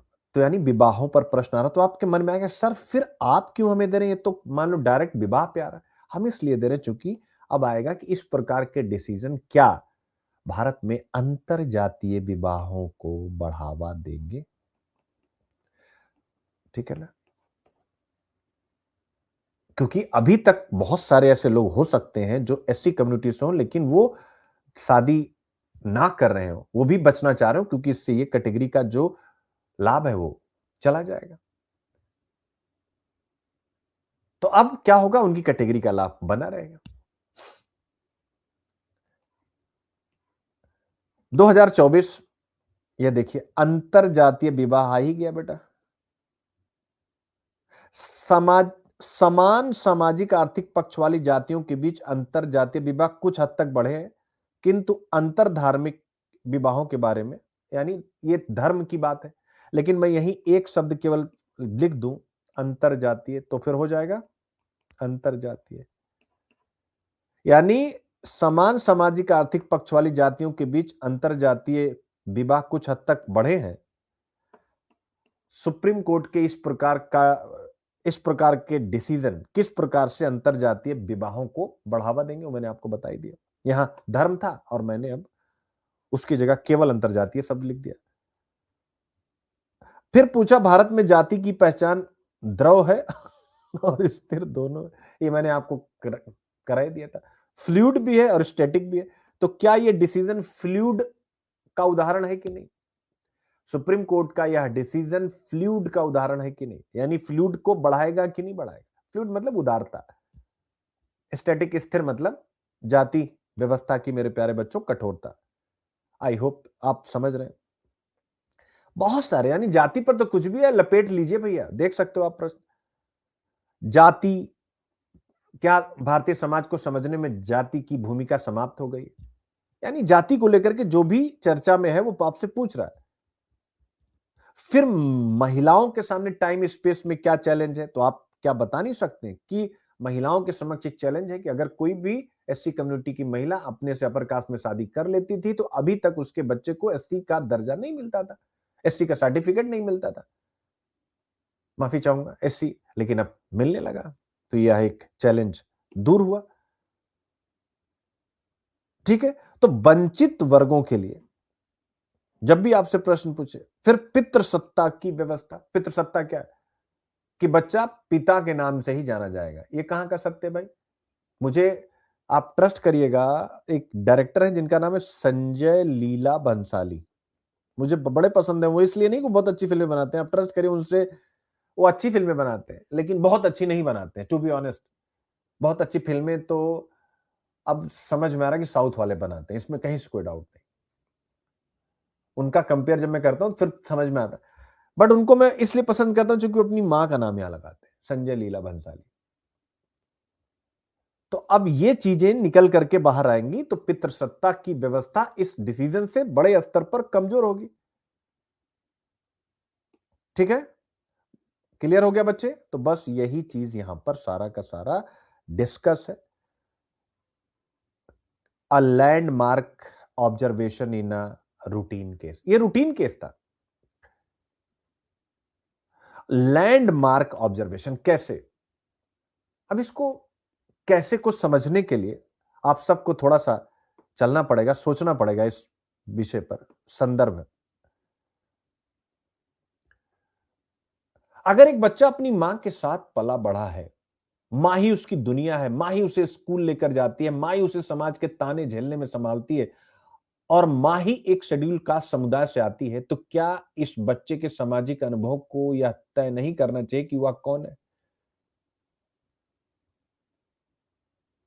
और यही सवाल पहली बार chief justice of India Suryakant ने सीधा पूछा, बदलते समय में जाति मां से क्यों नहीं चल सकती? ये लाइन रट लीजिएगा, बदलते समय, ये मेरी लाइन नहीं उनकी लाइन, बदलते समय में जाति मां के साथ क्यों नहीं चल सकती? और जैसे उन्होंने यह प्रश्न पूछा मेरे प्यारे बच्चों, उनका यह प्रश्न था पहला, यह सवाल भारत के रिजर्वेशन लॉ यानी आरक्षण कानून, सोसाइटी यानी समाज, और कॉन्स्टिट्यूशन यानी संविधान, तीनों पर गहरा असर डालता है। मुद्दा आप सबको पता है, यानी एक विजनरी डिसीजन है।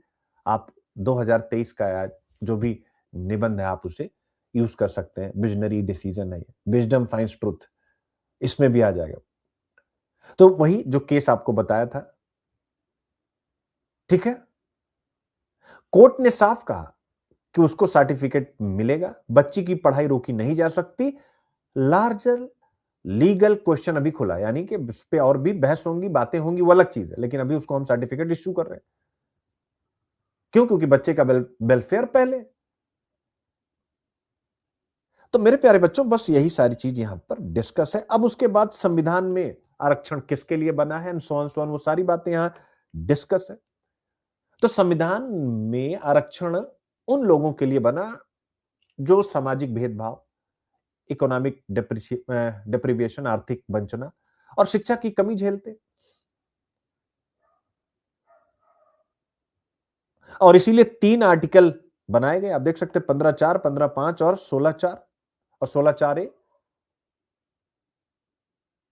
इसके तहत आप सबको पता है, मुझे बताने की आवश्यकता नहीं है कि SC ST OBC के लिए विशेष प्रावधान बनाने का अधिकार, अब जो आर्थिक रूप से पिछड़े हैं सामान्य, उनके लिए भी, ठीक है। आर्टिकल 46 भी यहां इन्वॉल्व हो जाता है, directive principles of state policy का। इनफैक्ट 39 भी राज्य का दायित्व सुनिश्चित करता है कि SC ST की शिक्षा और सामाजिक अपलिफ्टमेंट करना। आप देख सकते हैं SC ST की सूची के लिए कौन सा आर्टिकल जिम्मेदार है, आपको पता है, आर्टिकल नंबर 341। 3 कौन सी जातियां इस कैटेगरी में होंगी, इसको राष्ट्रपति तय करते हैं, ठीक है।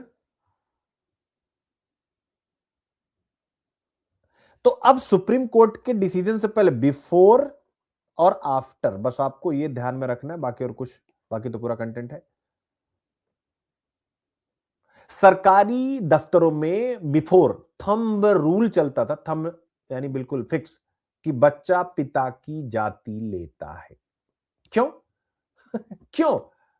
पुराने जमाने के सर्कुलर है ये, जैसे सर्कुलर होता है ना, पत्र लेखन में एक सर्कुलर होता है, भाई सबको एक सूचना पहुंच गई, सर्कुलर।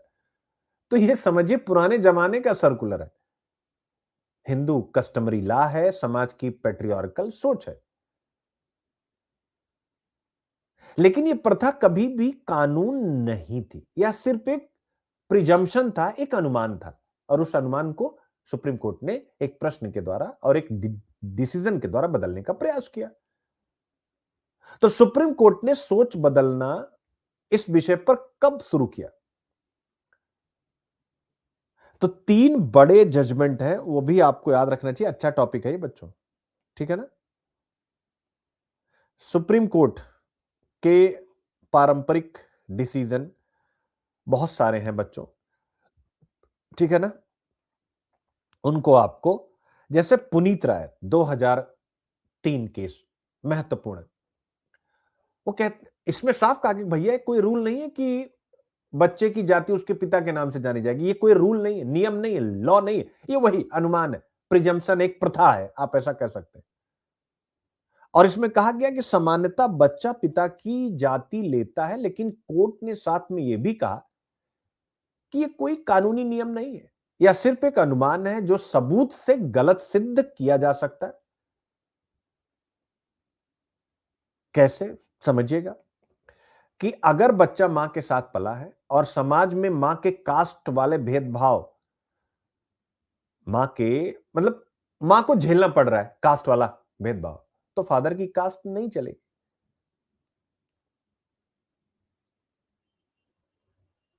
ठीक है।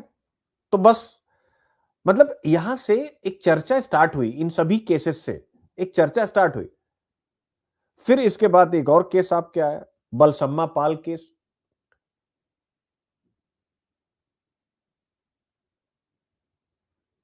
कोर्ट ने इसमें कहा कि महिला पति की जाति लेती है, इस आधार पर बच्चे की जाति तय करना गलत है। फिर इसी प्रकार से रमेश भाई द भाई नायिका केस, ये टर्निंग पॉइंट था। अंतर जातीय विवाह से उत्पन्न संतान अपने माता पिता में से किसी की भी जाति का दावा कर सकती थी, बस इतना याद रखें।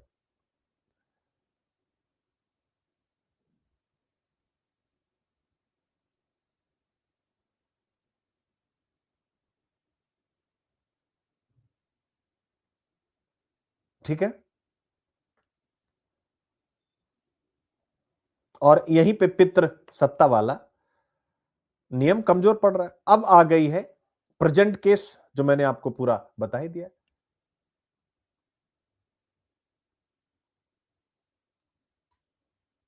तो इसमें सुप्रीम कोर्ट ने क्या कहा, बच्ची मां के साथ पली है, सुप्रीम एससी कम्युनिटी में रहती, सुप्रीम कोर्ट ने कहा पढ़ाई का अधिकार अगर उसको एससी का सर्टिफिकेट नहीं मिलेगा तो प्रभावित है, उसका प्रभावित हो जाएगा, और पितृवंशीय नियम आउटडेटेड है, इसलिए सुप्रीम कोर्ट ने उसे सर्टिफिकेट अलाउ कर दिया। और फिर वही बहुत महत्वपूर्ण सी टिप्पणी की बदलते समय में जाति मां से क्यों नहीं चल सकती। अब वही हो गया, यह क्यों महत्वपूर्ण है, यानी इसका सोसाइटी जीएस पेपर 1 सामाजिक महत्व। तो पहला पॉइंट आ जाएगा जेंडर जस्टिस, यानी लैंगिक न्याय, जिस पर यूपीएससी ने प्रश्न पूछा हुआ। तो सिर्फ पिता की जाति मानना पितृसत्तात्मक व्यवस्था को बढ़ावा देता, कोर्ट ने अब इसका विकल्प दिया। इसके अलावा सिंगल पेरेंट फैमिलीज को भी इससे राहत मिली, क्योंकि आज कई बच्चे सिर्फ मां के साथ रहते हैं, तो सिर्फ पिता की जाति मानना बिल्कुल सही नहीं। तीसरा, इंटरकास्ट मैरिज बढ़ रहे हैं और आगे और भी बढ़ेंगे, तो एक रिजिड रूल लागू नहीं किया जा सकता, इससे इंटरकास्ट मैरिज पर भी रुकावट आती है। कॉन्स्टिट्यूशनल मोरालिटी मैंने आपको पहले बता दिया, संविधान कहता है कि पहचान से ज्यादा महत्वपूर्ण है, पहचान मतलब आप किस, आपके पिता किस कास्ट से हैं, उससे भी ज्यादा महत्वपूर्ण है सामाजिक भेदभाव का अनुभव। अगर आपने अनुभव किया है तो आपको मिलना चाहिए। क्लियर हो गया बच्चे, मजा आया? मजा आया तभी जरा इस प्रश्न को थोड़ा सा समझाओ मुझे। ये प्रश्न है, analyse the supreme court's recent decision permitting an SC certificate based on mother's caste, discuss in the context of the live experience test and gender justice. इन दोनों के आधार पर, यानी जो उसने जीवित अनुभव किया है भेदभाव का,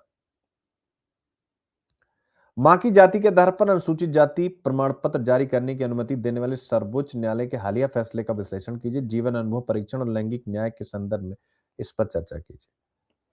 सारा केस, सारी चीजें दे दी गई हैं, प्रैक्टिस कर लीजिएगा। ठीक है बच्चों, ठीक है बच्चों, पॉइंट इज क्लियर?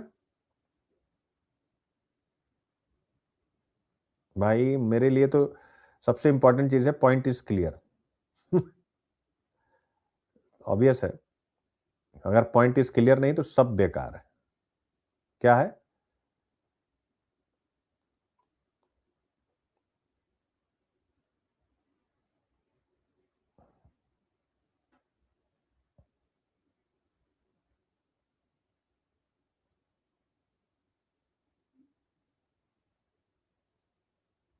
समझ में आया? कमेंट आप लोगों के मैं देख रहा हूं, समझाइए मुझे कि आपको समझ में आ गया।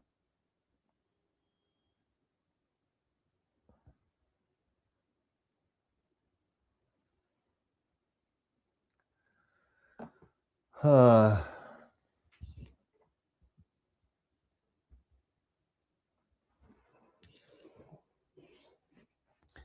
अब आते हैं आज के दूसरे टॉपिक पर। यह भी बहुत बहुत प्यारा टॉपिक है मेरे प्यारे बच्चों। दूसरा टॉपिक, यानी जो आज का पहला टॉपिक होना था, बट ऑब्वियस है अब चूंकि जाति वाले बात से हमारी चर्चा स्टार्ट हुई, तो अब यहां से हम लोग देख सकते हैं सैटेलाइट विज्ञान और अंतरिक्ष में स्पेक्ट्रम के लिए नई रोशनी। अच्छा विषय है स्पेस। आपको याद होगा यूपीएससी ने आपसे एक निबंध पूछा था, पहले मैं उसी से चर्चा करूं, और अक्सर मैं जिक्र करता हूं कौन सा, चलो बताओ स्पेस पर कौन सा निबंध, पहले आप लोग बताओ फिर मैं बताऊंगा। देखो कौन बच्चा बता पाता है।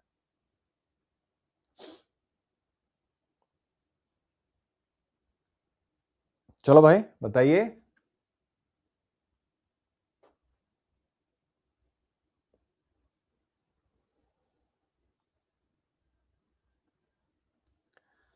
चलो, हाँ लिख दिया किसने? कीर्ति पटेल ने लिख दिया। द ल्योर ऑफ स्पेस, सुभा परिहार ने भी लिख दिया। ठीक है, यानी इसे बोलते हैं द ल्योर ऑफ स्पेस,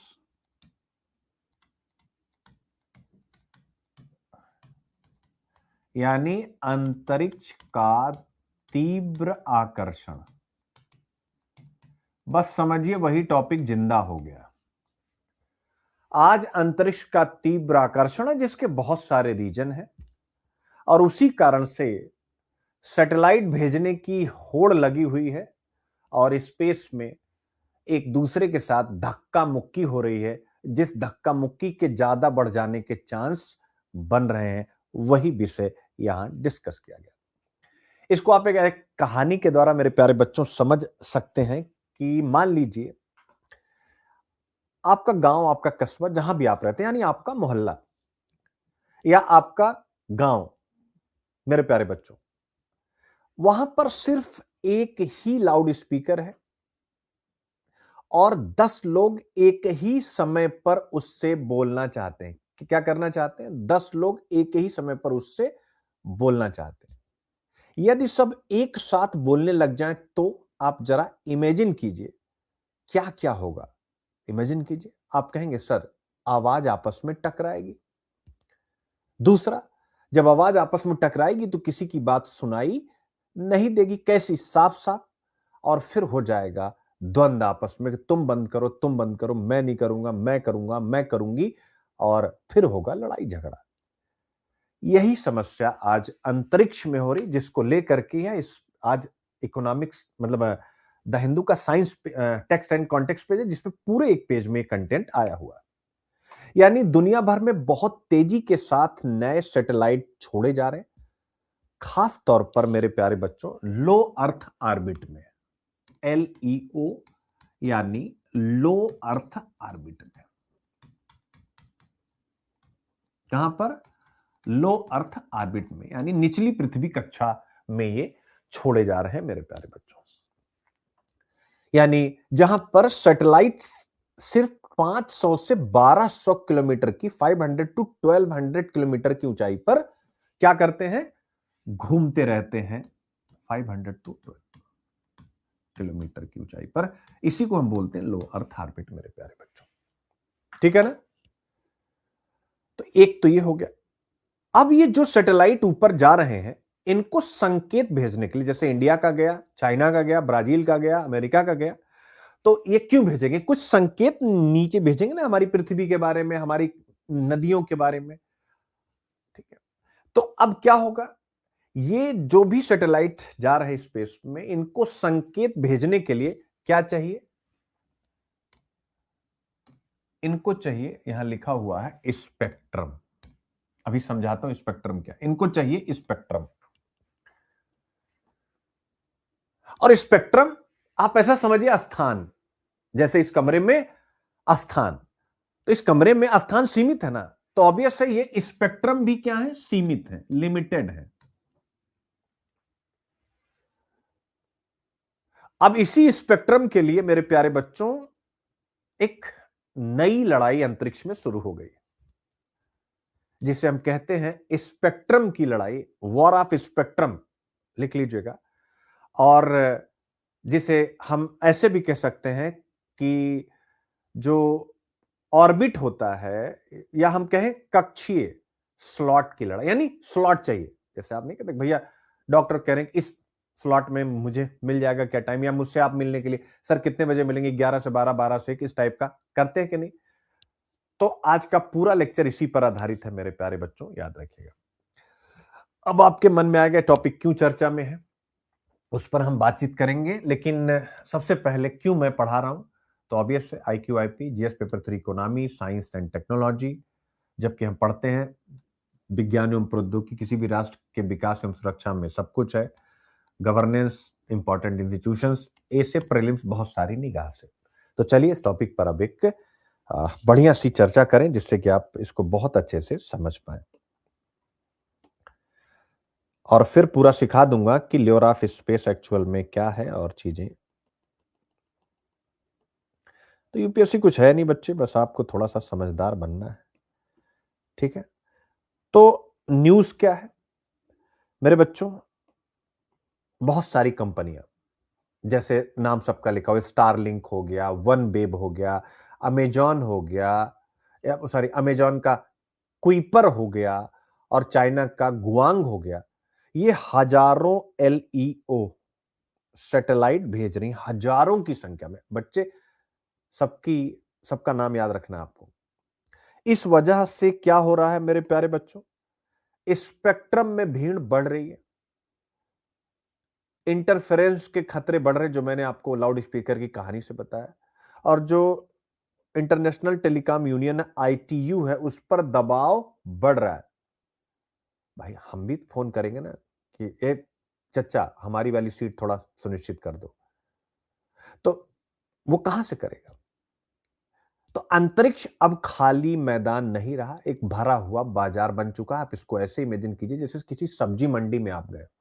आप सब्जी मंडी में जाइए, कितनों अगर आप सफेद कपड़ा पहन गए तो सब्जी मंडी खरीदते खरीदते, शहर की जो मेन सब्जी मंडी होती है, भाई साहब आप जब निकलेंगे, जहां पर प्लांट नहीं है सब्जी मंडी, आप बाहर से निकलेंगे तो आपका वो सफेद हरे रंग में हो चुका होगा, काले रंग में हो चुका होगा, लाल रंग में हो चुका होगा, याद रखें। तो यही इस आर्टिकल में कहा गया है कि अगर इस भीड़ को ना रोका गया तो बहुत सारी समस्याएं होंगी, ठीक है ना। और जो वैश्विक संचार प्रणाली है उसको ये नुकसान पहुंचा देंगे। आई होप आप बहुत अच्छे से समझ गए। यानी अब हमको इस पे काम करना है, पूरे विश्व को इस पे काम करना है। अब ये टॉपिक कहां कहां जाएगा? ऑब्वियस है, अंतरिक्ष देख सकते हैं, जीएस पेपर 3 का सिलेबस ही है। फिर भारत का रेफरेंस आएगा ही आएगा, इसलिए मैंने भारत की टेक्नोलॉजी में क्या क्या उपलब्धियां हैं, टेक्नोलॉजी इकोनॉमी का गहरा रिलेशन है।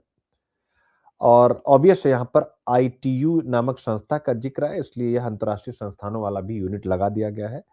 और आप देख सकते हैं 2016 में अंतरिक्ष विज्ञान में भारत की उपलब्धियों पर आपसे प्रश्न पूछा गया। तो ठीक है, डिजिटल इकोनॉमी अगर हमें चलाना है तो ऑब्वियस है स्पेस पर हमें हमारा कंट्रोल चाहिए ही चाहिए। तो वो सारी बातें हैं मेरे प्यारे बच्चों। तो इसका मतलब क्या है? यानी एक स्पेस में रेस स्टार्ट हो चुकी है, जो आपको यहां पर बढ़िया ढंग से दी गई है। अब आता है स्पेक्ट्रम क्या है और क्रूशियल क्यों है। तो स्पेक्ट्रम को आप, कितने बच्चे हैं जो स्पेक्ट्रम को अभी उतने अच्छे से नहीं समझते? एक बार कमेंट जरूर कीजिएगा। हाँ, जितेंद्र कह रहे हैं ब्रह्मांड का रहस्य वाला, बिल्कुल बिल्कुल। लेकिन यहां पर अभी हम रहस्य पे बात बेटा नहीं करें। आपका कहने का मतलब है, यूपीएससी ने पूछा था विज्ञान एवं रहस्यवाद परस्पर संगत है, वैसे बिहार में पूछ लिया था ब्रह्मांड और रहस्य को जोड़ करके, नहीं। अभी हम बच्चों यहां पर ल्योर ऑफ स्पेस जा रहे हैं, यानी अंतरिक्ष के तीव्र आकर्षण के साथ ये टॉपिक गहरे स्तर पर जुड़ा। जो आप निबंध बता रहे हैं उस पर नहीं, क्योंकि हम यहाँ पर एक समस्या पे जा रहे हैं। हर चीज को हर जगह लिंक मत करिएगा, नंबर कम हो जाएंगे, ये भी एक बहुत बड़ी चीज है, ठीक है ना। अच्छा, तो मैंने पूछा था स्पेक्ट्रम को कौन कौन से बच्चे जो थोड़ा कम समझ पा रहे हैं, कई बच्चों ने कहा, तो मैं पहले थोड़ा स्पेक्ट्रम को आपको समझा दूं। इसको आप ऐसे समझिए जैसे रेडियो। आप लोगों ने देखा है बच्चों, जिन जिन बच्चों ने अपना नाम दिया है, वंदना, रोबिन, अंजनी, गरिमा, ठीक है। रेडियो तो सबने देखा है, चलाया भी होगा। तो जैसे रेडियो में आप देखोगे आपको गाना आ रहा है कौन सी फिल्म का, ऑब्वियस है सैयारा का। फिर वो दूसरे पर आ रहा है किसी वाई मूवी का, किसी का डी का, मतलब तो आपने देखा कि ये हमको पसंद नहीं है, आपने इधर स्विच किया, फिर आपने इधर स्विच किया। मींस कि जैसे रेडियो में अलग अलग चैनल होते हैं, हर चैनल एक अलग फ्रीक्वेंसी पर चलता चलता है ना। एफएम के कितने चैनल, सबकी फ्रीक्वेंसी अलग है ना, 93.5, 91, इस टाइप के ढेर सारे फ्रीक्वेंसी होते हैं उनकी। हर चैनल एक फ्रीक्वेंसी पर चलता है। वैसे ही जो सैटेलाइट होते हैं, यानी रेडियो को अब सैटेलाइट से कनेक्ट कर दीजिए, ये भी अलग अलग फ्रीक्वेंसी पर संकेत भेजते हैं। और इसी को एक साइंटिफिक शब्द में कहते हैं मेरे प्यारे बच्चों, रेडियो फ्रीक्वेंसी स्पेक्ट्रम। क्या कहते हैं? रेडियो फ्रीक्वेंसी स्पेक्ट्रम मेरे प्यारे बच्चों। ठीक है, आई होप आप समझ गए। और सैटेलाइट, ठीक है। अब आता है कौन कौन सी फ्रीक्वेंसियां हैं और उनका उपयोग कहां होता है। तो आप देख सकते हैं एल बैंड कितने से कितने गीगाहर्ट्ज का है, केयू बैंड और के ए बैंड। तो ये भी प्रीलिम्स के लिए याद रखिएगा, कौन छोटा है कौन बड़ा है। तो जो एल बैंड है यह जीपीएस और एविएशन के लिए महत्वपूर्ण है। केयू बैंड सैटेलाइट टीवी और इंटरनेट के लिए है। के ए बैंड ब्रॉडबैंड इंटरनेट के लिए। ठीक है, तो अब आप देख सकते, ज्यादा भीड़ अगर हम लोग करेंगे उस स्पेस में तो ऑब्वियस से टकराव हो जाएगा। तो आई होप आप समझ गए हैं फ्रीक्वेंसी क्या होती है। अब दूसरा शब्द यहां पर आता है मेरे प्यारे बच्चों, लियो सैटेलाइट। लियो सैटेलाइट, कॉन्स्टिलेशन, यह भी एक शब्द यहां पर आया है। कॉन्स्टिलेशन क्या होता है बच्चों? कॉन्स्टिलेशन का मतलब होता है सैटेलाइट की फौज। ठीक है, ये भी शब्द इसमें आया। मेन इसको प्रीलिम्स के लिए आपको पढ़ना और निबंध के लिए पढ़ना है, याद रखिएगा। ठीक है, तो क्या शब्द है? एक शब्द आया है लियो, मैं लिख देता हूं, लियो सैटेलाइट कॉन्स्टिलेशन। ये क्या होते हैं? कॉन्स्टिलेशन मतलब सैटेलाइट की फौज, आर्मी, जैसे इंडियन आर्मी है। यानी एक दो सैटेलाइटें नहीं, जब सैकड़ों हजारों सैटेलाइट जो आपस में मिलकर काम करती, जैसे आपने देखा होगा स्टार लिंक हो गया, एलन मस्क वाली 5,000 प्लस जो है सैटेलाइट की फौज, कॉन्स्टलेशन। वन वेब जो है भारत और यूके की 600 से ज्यादा सैटेलाइट। चाइना की गुआंग 13,000 प्रपोज्ड है मेरे प्यारे बच्चों। बाप रे, अकेले ही सब कंट्रोल कर लेगा। तो ये सैटेलाइट मेरे प्यारे बच्चों स्वाभाविक हमें सभी प्रकार की सूचना देते हैं, हमारे लिए इंटरनेट वगैरह की सुविधा उपलब्ध कराते हैं और ये धरती को घेर लेते हैं। जैसे मछली फेंकी जाए, सॉरी जाल फेंका जाए तो जाल जैसे उस एरिया में मछली को घेर लेता है, ऐसे ही आप इसको समझिएगा कि एक ऐसा जाल है सैटेलाइट जो धरती को घेर लेता है। तो प्रॉब्लम कहां कहां आ रही है वही यहां पर चर्चा है कि स्पेस में बहुत ज्यादा भीड़ हो रही है। यानी ये स्टार्टिंग में ही चैलेंज यहां पर आप देख सकते हैं दिखाया गया कि कक्षा में विशेषज्ञों ने कि कक्षा में भीड़ बहुत ज्यादा है, कंजेशन जिसको आप कहते हैं। यानी एलियो कक्षा जो है वो एक हाईवे जैसी है। अब इस हाईवे पर हजारों गाड़ियां यानी सैटेलाइट दौड़ रही हैं। समस्या टकराव की, कोलिजन की, डेबरिस टकराएंगे तो मलबा फैलेगा। यानी और दूसरा होता है, एक टर्म यहां आया है, इसको आप पढ़ लीजिएगा, क्या चैलेंज है? केस्लर सिंड्रोम बोलते हैं, KESSLER और सिंड्रोम। केस्लर सिंड्रोम का मतलब होगा कि अगर एक सैटेलाइट टकराया तो फिर वही नहीं, प्रोसेस ऑफ डेप्रिवेशन जैसे अभी आपको बता रहा था, तो एक पूरा चैन बन जाता है, एक टकराया दूसरे से, दूसरा तीसरे से। तो यह भविष्य में पूरी कक्षा को ही उपयोग के लिए नहीं छोड़ेगा। केस्लर सिंड्रोम का खतरा है वहां पर। दूसरा, स्पेक्ट्रम में कंजेशन है, स्पेक्ट्रम सीमित है, उपयोगकर्ता अनगिनत, आप देख सकते हैं। और अगर दो सैटेलाइट पास की फ्रीक्वेंसी पर काम करेंगे तो सिग्नल खराब होगा, इंटरनेट धीमा होगा, जीपीएस गलत होगा, एयरलाइंस का जो कम्युनिकेशन है वो प्रभावित होगा, सैन्य संचार खतरे में होगा, यह वैश्विक सुरक्षा को ही चुनौती दे देगा। तो यही समस्या। तीसरी समस्या मेरे प्यारे बच्चों कि एलईओ जो है, ये जो सैटेलाइट से इंटरनेट मिल रहा है, ये बेटा महंगा है। तो अमेरिका यूरोप के लोग इसका आराम से मजा लेंगे, भारत, अफ्रीका, दक्षिण एशिया ये बेचारे कहां जाएंगे? इससे डिजिटल असमानता और बढ़ेगी। इसे कहते हैं डिजिटल कॉलोनियलिज्म। ये मेरे द्वारा दिया गया शब्द क्या है? डिजिटल कॉलोनियलिज्म, यानी उपनिवेशीकरण का एक नया रूप है यह सैटेलाइट और यह स्पेक्ट्रम। यानी अमीर देशों की डिजिटल दुनिया पर पकड़। ठीक है। और ऑब्वियस है स्पेस का हम इसके द्वारा एक और चैलेंज, एक और समस्या है स्पेस का मिलिट्री के लिए यूज, यानी LEO सैटेलाइट अब युद्ध में भी इस्तेमाल हो रहे हैं। रसिया यूक्रेन युद्ध में आप सबको पता है स्टारलिंक ने यूक्रेन की सेना को लाइव इंटरनेट और ड्रोन कनेक्टिविटी दी कि नहीं दी। अब सोचिए कि अगर यही एशिया में हुआ तो यह भारत की रणनीतिक सुरक्षा को सीधा प्रभावित कर देगा। अरे भाई पाकिस्तान को अमेरिका ही सपोर्ट कर दे तो। अब यहां पर विकसित देश विकासशील देश का भी रेफरेंस आ गया। विकसित देशों के पास ज्यादा सैटेलाइट, ज्यादा पैसा, तेज तकनीक और उसके माध्यम से ITU में यानी उस संस्था में ज्यादा प्रभाव। विकासशील देश फिर झगड़ा, जैसे हम क्लाइमेट जस्टिस की बात करते हैं अब वही आ जाएगा, स्पेक्ट्रम जस्टिस की बात होगी, सैटेलाइट जस्टिस की बात होगी, LEO जस्टिस की बात होगी। क्यों? क्योंकि विकासशील देश भी कहेंगे हमें चाहिए, क्या चाहिए? स्पेक्ट्रम चाहिए, ऑर्बिट स्लॉट चाहिए, डिजिटल मोनोपोली हम नहीं बनने देंगे। तो यानी अब ये स्पेस इक्विटी का मुद्दा आ गया है। सोचिए आप क्या ही क्या चीजें सीखने को मिली, स्पेस इक्विटी का मुद्दा आ गया। ठीक है ना? अब आता है इसका भारत पर क्या इंपैक्ट होगा, क्योंकि सबसे महत्वपूर्ण पार्ट ऑब्वियस है। इंडिया पर क्या? तो ऑब्वियस है, अब आप खुद सोचिए कि जैसे स्टारलिंक जिसके पास बजट भी बहुत बड़ा है, ये कंपनियां भारत के ऊपर सिग्नल भेजेंगी तो क्या हमारा जो GSAT सैटेलाइट है उस पर असर पड़ेगा कि नहीं पड़ेगा? इससे हमारे नाभिक की सटीकता प्रभावित होगी कि नहीं? बिल्कुल होगी, क्योंकि LEO GPS और नाभिक बैंड के पास काम करती है। मैंने पहले बताया कि दो साथ आए तो फिर प्रॉब्लम करेंगे, तो दो साथ आते हैं तो प्रॉब्लम किसको होगी? जो बेचारा कमजोर है।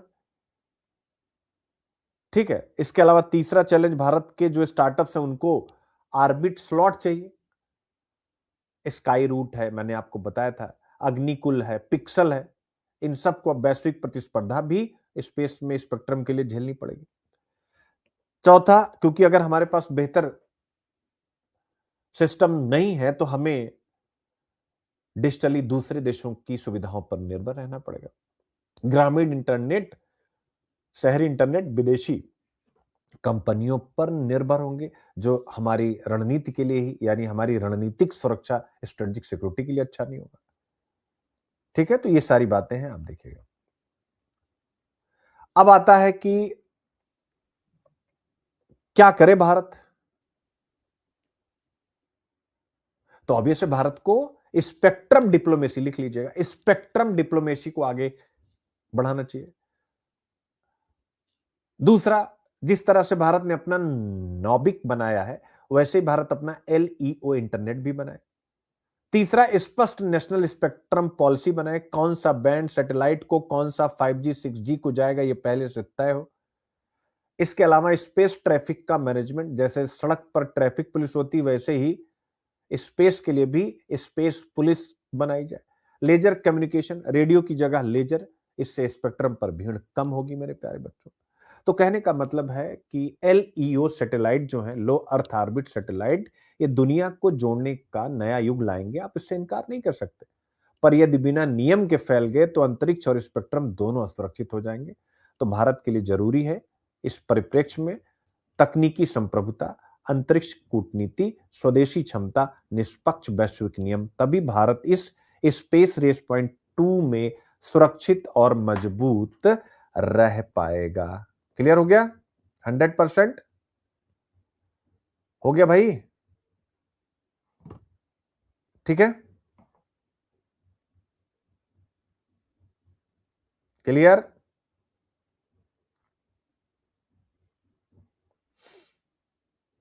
कर लेंगे भाई, बताने की आवश्यकता नहीं है।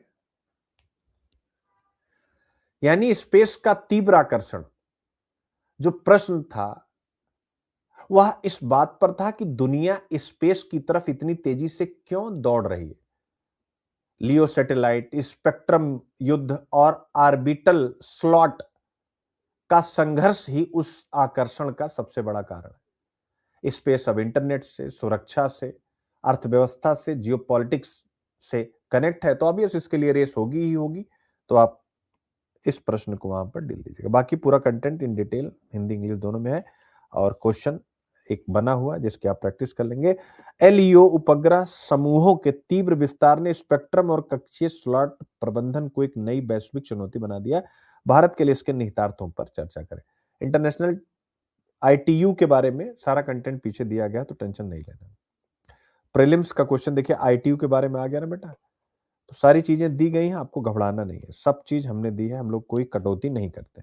जो जो चीजें एग्जाम पॉइंट्स व्यू से हैं प्रीलिम्स के लिए दी गई। दिल्ली जैसी भौगोलिक स्थिति वाले शहरों ने वायु प्रदूषण से कैसे निपटा, ये भी एक अच्छा टॉपिक है जिसको आपको और हमको समझना चाहिए मेरे प्यारे बच्चों। क्या है? एक अच्छा टॉपिक है, इसको थोड़ा सा मैं आप लोगों को समझाने की कोशिश करता हूं, तब तक आप एक बार जरा न्यूज देखें, ठीक है। दिल्ली में वायु प्रदूषण एक्चुअल में बहुत गंभीर स्थिति में है और उसको समझने के लिए मैं आपको पहले एक संकल्पना सिखाऊंगा, टेम्परेचर इन्वर्जन। पहले उसको आपको मैं समझाता हूं, टेम्परेचर इन्वर्जन, ठीक है ना? ठीक है,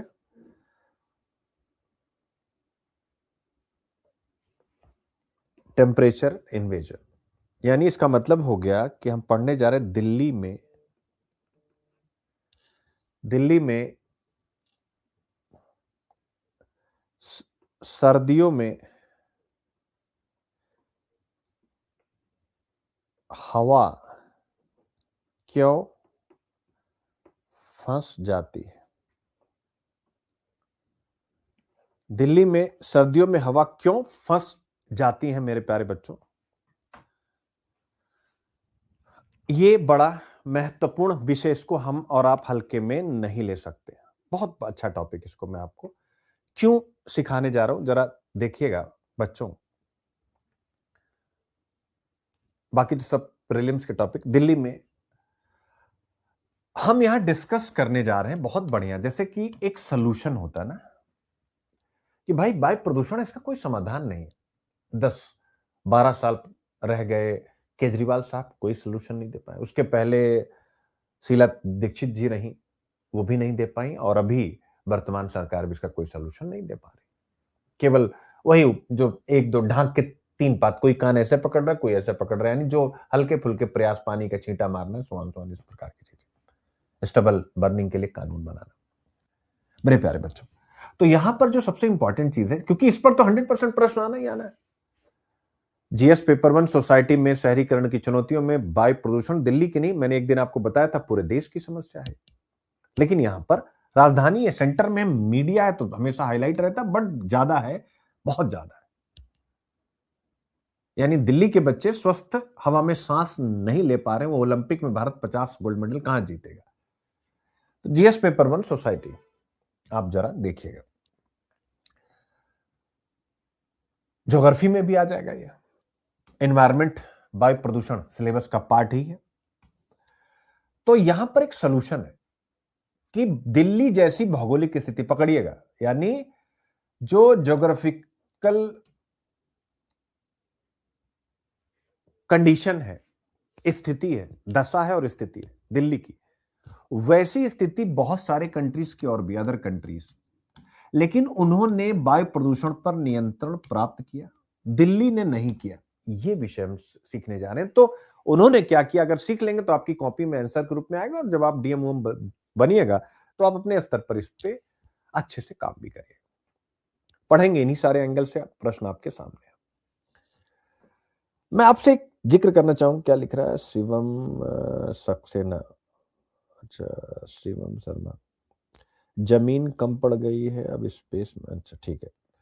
मान लीजिए आप रात को ऐसे इमेजिन कीजिए, ठीक है, क्योंकि स्टूडेंट हैं तो रोटी पक्का आप कभी न कभी बनाए होंगे, और लड़कियां ऑब्वियस हमारे घरों में ऐसा रिवाज है कि भाई आपको बनाना ही बनाना। तो आपने रोटी बनाई है, तो तवे का एग्जाम्पल मैं आपके सामने रखने जा रहा हूं, और इसी से फिर इस टॉपिक के साथ हम लोग कनेक्ट हो जाएंगे।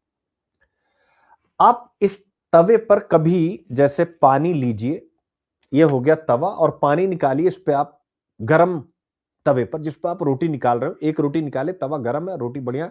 उसके बाद आपने पानी लिया, छपाक से मारा, तो कैसी आवाज आती है इमेजिन कीजिए, ठीक है ना। यानी तवा क्या है, तवा प्रारंभ में ऊपर से गर्म है और नीचे की गैस अब तावे को गर्म कर रही है, और आप थोड़ा सा पानी डाले तो वो फैलता है क्या, पानी इस पे डालते हैं तो क्या फैल जाता है क्या, ऐसे ऐसे ऐसे पूरा चला जाता, नहीं, वो पानी फैलता नहीं, बल्कि छोटे छोटे बुलबुलों की तरह इसमें ऐसे ऐसे बुलबुले उठ जाते हैं। क्यों, क्योंकि ऊपर की ठंडी लेयर उसे रोकती है। ठीक ऐसा ही दिल्ली के साथ हो रहा, और यही हम पढ़ने जा रहे हैं, दिल्ली की भौगोलिक स्थिति। यानी यहां सर्दियों में क्या होता है, सर्दियों में मेरे प्यारे बच्चों जमीन जल्दी ठंडी हो जाती है, नंबर 1, अपने दिमाग को एक्टिव करिए। उसके ठीक ऊपर की हवा भी ठंडी हो जाती, जमीन ठंडी तो उसके ऊपर की हवा भी ठंडी, मेरे हाथों समझिएगा, ये हो गया जमीन ठंडी, इसके ऊपर की हवा भी ठंडी। लेकिन इस ठंडी हवा के ऊपर अगर थोड़ा सा उठेंगे तो वहां पर हवा थोड़ी सी गर्म रहती है। यानी जमीन ठंडी, उसके ऊपर की हवा भी ठंडी, लेकिन इससे थोड़ा सा ऊपर जाएंगे तो हवा क्या होगी, थोड़ी सी गर्म रहती है। तो स्थिति क्या बनती है, नीचे ठंडी हवा, उसके ऊपर गर्म हवा। क्या है, नीचे ठंडी हवा और उसके ऊपर गर्म हवा। यही जो मैंने आपको बताया था, यही है टेम्परेचर इन्वर्जन, या तापमान का उल्टा क्रम, उत्क्रमण भी इसे कहते हैं। यानी तापमान का उल्टा क्रम, यानी सीधा क्या होना चाहिए उसके विपरीत चल रहा है। आमतौर पर क्या होगा, गर्म हवा ऊपर की ओर और ठंडी नीचे होती है, लेकिन सर्दियों में यह उलट जाता है, इसीलिए इसे इन्वर्जन कहते हैं मेरे प्यारे बच्चों। और यह इन्वर्जन हवा को फंसा लेता है, आप सबको अच्छे से पता है। यानी नीचे की तरफ जो हवा है वो ठंडी है, भारी है, वो ऊपर नहीं जाती। ऊपर जो हवा है वो गर्म है, हल्की है, नीचे नहीं आने देती। इस तरह नीचे की जो हवा है एक ढक्कन की तरह, आप ऐसा मानो एक ढक्कन की तरह बंद हो जाती है, ऐसे निकाला और इसको बंद कर दिया, ये देख सकते हैं आप। और नीचे की ठंडी हवा ऑब्वियस है, प्रदूषण को जिस रूप में आप देखना चाह रहे हैं आपके सामने उपलब्ध करा देती है। यानी प्रदूषण नीचे फंस जाता है, हवा चलती नहीं है और AQI बढ़ता जाता है, याद रखिएगा, ठीक है। और यही स्थिति है दिल्ली की, जिसको अब हम लोग पढ़ेंगे। यानी दिल्ली कहां है, इंडो गैंगेटिक मैदान में है, इंडो गंगा मैदान में है, और सेम ऐसा ही उसकी ज्योग्राफी के साथ हो रहा है मेरे प्यारे बच्चों। समझ में आ रहा है, तो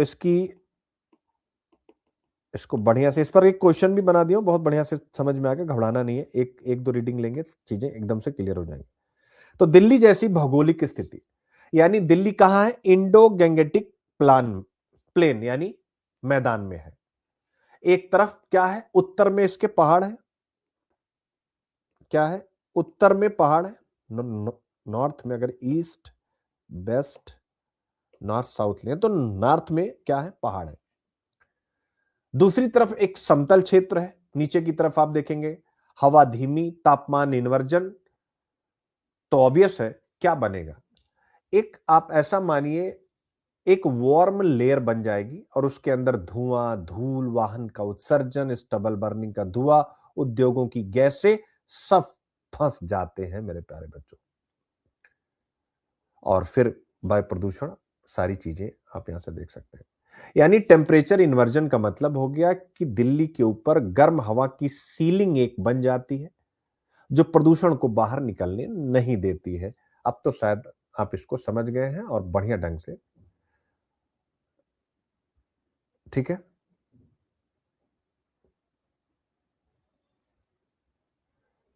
ठीक है, क्लियर हो गया। बस यही विषय यहां पर डिस्कस किया गया है कि समझ में आया, या कुछ और एग्जाम्पल दूं, समझ में आया, कुछ और एग्जाम्पल दूं। पहले आप IQIP देख लीजिए, GS पेपर 3 ऑब्वियस है, मैंने पहले ही बता दिया, हर जगह ये आएगा, शहरीकरण की चुनौतियां, सारा सिलेबस लिखा हुआ। वायु प्रदूषण पर हम लोग कई बारी कर भी चुके हैं, 2015 में डायरेक्ट क्वेश्चन आया, वो भी दिल्ली के प्रदूषण पर। 2020 राष्ट्रीय वायु स्वच्छ कार्यक्रम पर्यावरण, ठीक है ना। तो ये लगातार आपसे प्रश्न पूछे ही जा रहे हैं। यानी इसको आप एक बार और सामान्य ढंग से समझिए कि आपके पास एक बड़ा स्टील का कटोरा आपके घर में होगा, अगर आप उसमें थोड़ा सा धुआं भर दें और ऊपर से ढक्कन ना भी लगाएं, फिर भी धुआं बहुत देर तक वहीं अटका रहेगा। क्यों? क्योंकि वहां हवा का बहाव नहीं है, कटोरा बंद है और कोई रास्ता नहीं है बाहर निकलने का। अब आप सोचिए, यही कटोरा दिल्ली है, बाउल, और यही समस्या मैक्सिको सिटी और बीजिंग की भी थी, लेकिन उन्होंने इसको ठीक कर लिया। तो जैसा मैंने बताया कि दिल्ली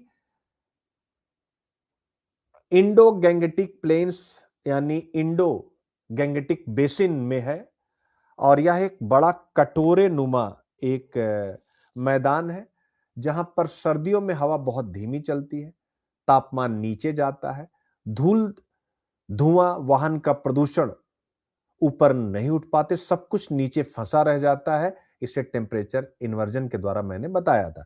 और ऐसे में जो AQI है, एयर क्वालिटी इंडेक्स है, वो 250 से लगभग 400 तक चला जाता है, आप देख सकते हैं। ठीक है, क्लियर है। और भारत में प्रदूषण, यह भी आपसे प्रश्न पूछा जा सकता है, एक सीजनल मुद्दा है। क्यों? यानी क्योंकि लोग इसे सर्दियों की बीमारी मानते हैं, जनता को पता नहीं कि प्रदूषण, ठीक है ना, तो सीजन में आ रहा है, सर्दियों के सीजन में मेरे प्यारे बच्चों, लेकिन जनता को पता नहीं। आप और हम मस्त हैं गुरु, यानी हम जाति के आधार पर, धर्म के आधार पर वोट देते हैं, इस आधार पर वोटिंग नहीं करते हैं। कोई भी दबाव समूह के रूप में पूरी जनता भी दिल्ली में जाकर खड़ी हो जाए सीएम के सामने, हवा खिसक जाए, एक दिन की छुट्टी भैया।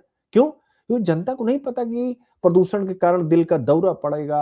आप स्वयं सोचिए, हल्का सा हार्ट अटैक आए और आप अच्छी सांस ना ले पाए, तो क्या हॉस्पिटल तक आप पहुंच पाएंगे? दिल का दौरा, अस्थमा, फेफड़ों के रोग, यहां तक कि बच्चों की पढ़ाई तक पर असर पड़ रहा है। लेकिन वोट देते समय यह मुद्दा रहता नहीं, तो ऑब्वियस है इसका सलूशन भी नहीं। भारत में उसी चीज का सलूशन जो राजनीति का विषय हो जाए। और दूसरी जो चैलेंज है कि दिल्ली में ऐसी समस्या क्यों रहेगी, और पूरे देश में, जो मैंने बताया था ना, पूरे देश का एयर क्वालिटी इंडेक्स खराब है। क्यों? क्योंकि भारत में वायु प्रदूषण से जुड़े सुधार, मेरे प्यारे बच्चों, पॉलिटिकल बिल राजनीतिक इच्छा शक्ति से नहीं हुए, बल्कि सुप्रीम कोर्ट से हुए। अब लीजिए, और आपको याद होगा जीएस पेपर 2 में सोशल जस्टिस में एक प्रश्न पूछा था कि आप गरीबी तब तक, निर्धनता के तमाम कार्यक्रमों के बावजूद आज गरीबी बड़े स्तर पर मौजूद है। क्यों? क्योंकि पॉलिटिकल बिल, राजनीतिक इच्छा शक्ति की कमी। राजनीतिक इच्छा शक्ति की कमी का मतलब, क्योंकि जो भी सरकारें उन्हीं के हाथ में है ना, पॉलिसी मेकिंग, फंड, सब कुछ, इंप्लीमेंटेशन की पूरी मशीनरी। तो पॉलिटिकल बिल नहीं है तो आप अच्छा कर ही नहीं सकते। तो भारत में वायु प्रदूषण या प्रदूषण से जुड़े जो भी डिसीजन आए वो सुप्रीम कोर्ट ने दिए।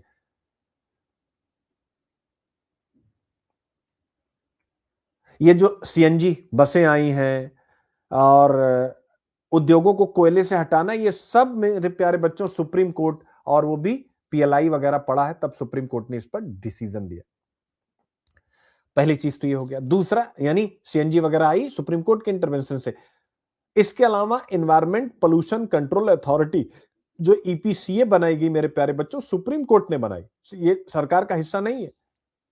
यानी भारत में पॉलिटिकल जो पोल्यूशन कंट्रोल, वो कभी राजनीतिक लक्ष्य रहा ही नहीं, किसी के घोषणा पत्र में रहा कभी? आप बताइए। तो यही कहा गया कि भैया विदेशों में कैसे सुधार हुआ, वो आप देख लीजिए। चाइना, पोलैंड, मैक्सिको, यहां लिखा हुआ बेटा।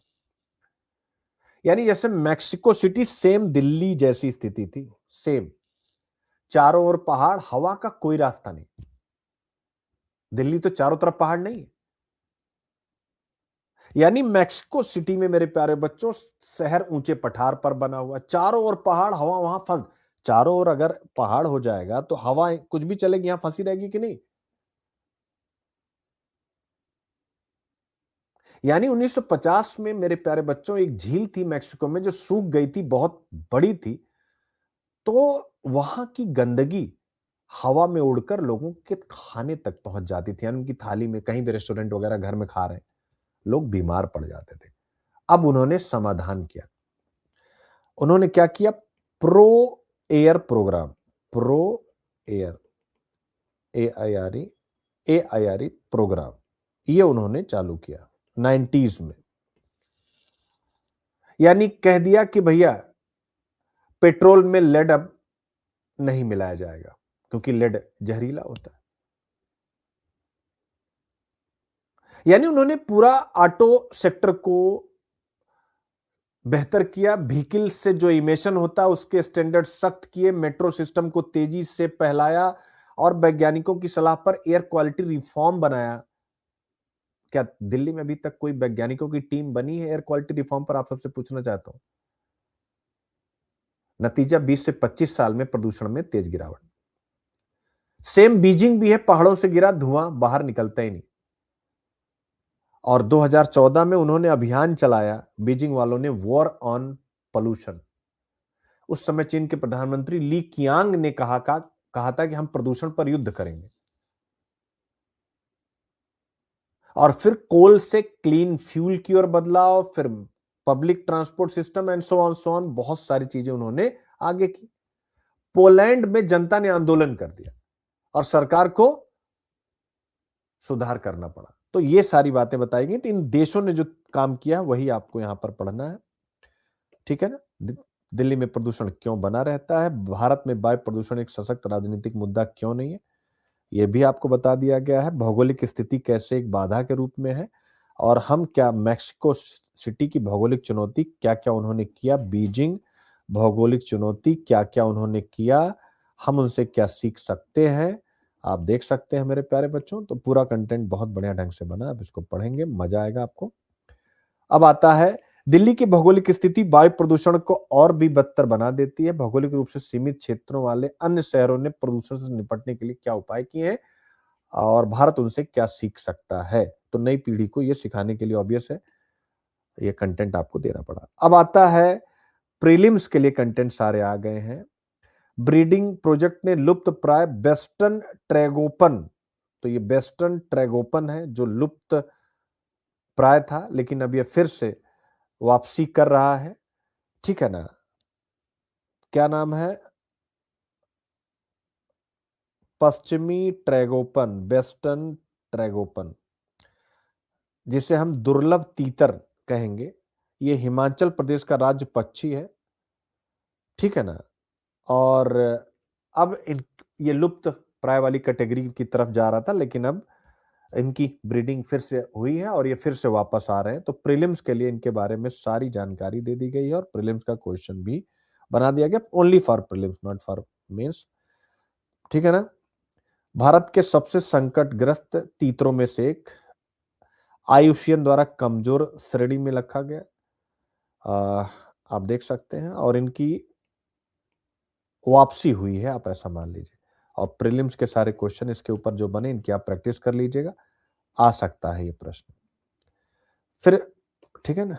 सारे प्रश्न बने हुए, काफी प्रश्न है, आप प्रैक्टिस कर लेंगे। नैना कालू, इनको टर्नर प्राइज मिला है। तो नैना कालू कौन है, ऑब्वियस है, ये कला के क्षेत्र में दिया जाता है टर्नर पुरस्कार। तो मुझे बस यही बताना था टर्नर प्राइज क्या है, किस क्षेत्र में दिया जाता है, यही आपसे पूछेगा। ब्रिटेन की तरफ से दिया जाता है, बस और कुछ भी नहीं है। दिवाली यूनेस्को हेरिटेज लिस्ट में शामिल हुई, आप देख सकते हैं। तो दिवाली को यूनेस्को की हेरिटेज लिस्ट में शामिल कर लिया गया है और इस पर एक बढ़िया सा कंटेंट आपके लिए रेडी है मेरे प्यारे बच्चों, ठीक है ना। क्वेश्चन आंसर के माध्यम से सारी चीजें, यूनेस्को हेरिटेज ऑब्वियस से किस में जाएगा, अमूर्त सांस्कृतिक विरासत में जाएगा, तो उसके बारे में भी सारा क्वेश्चन बना दिया गया है।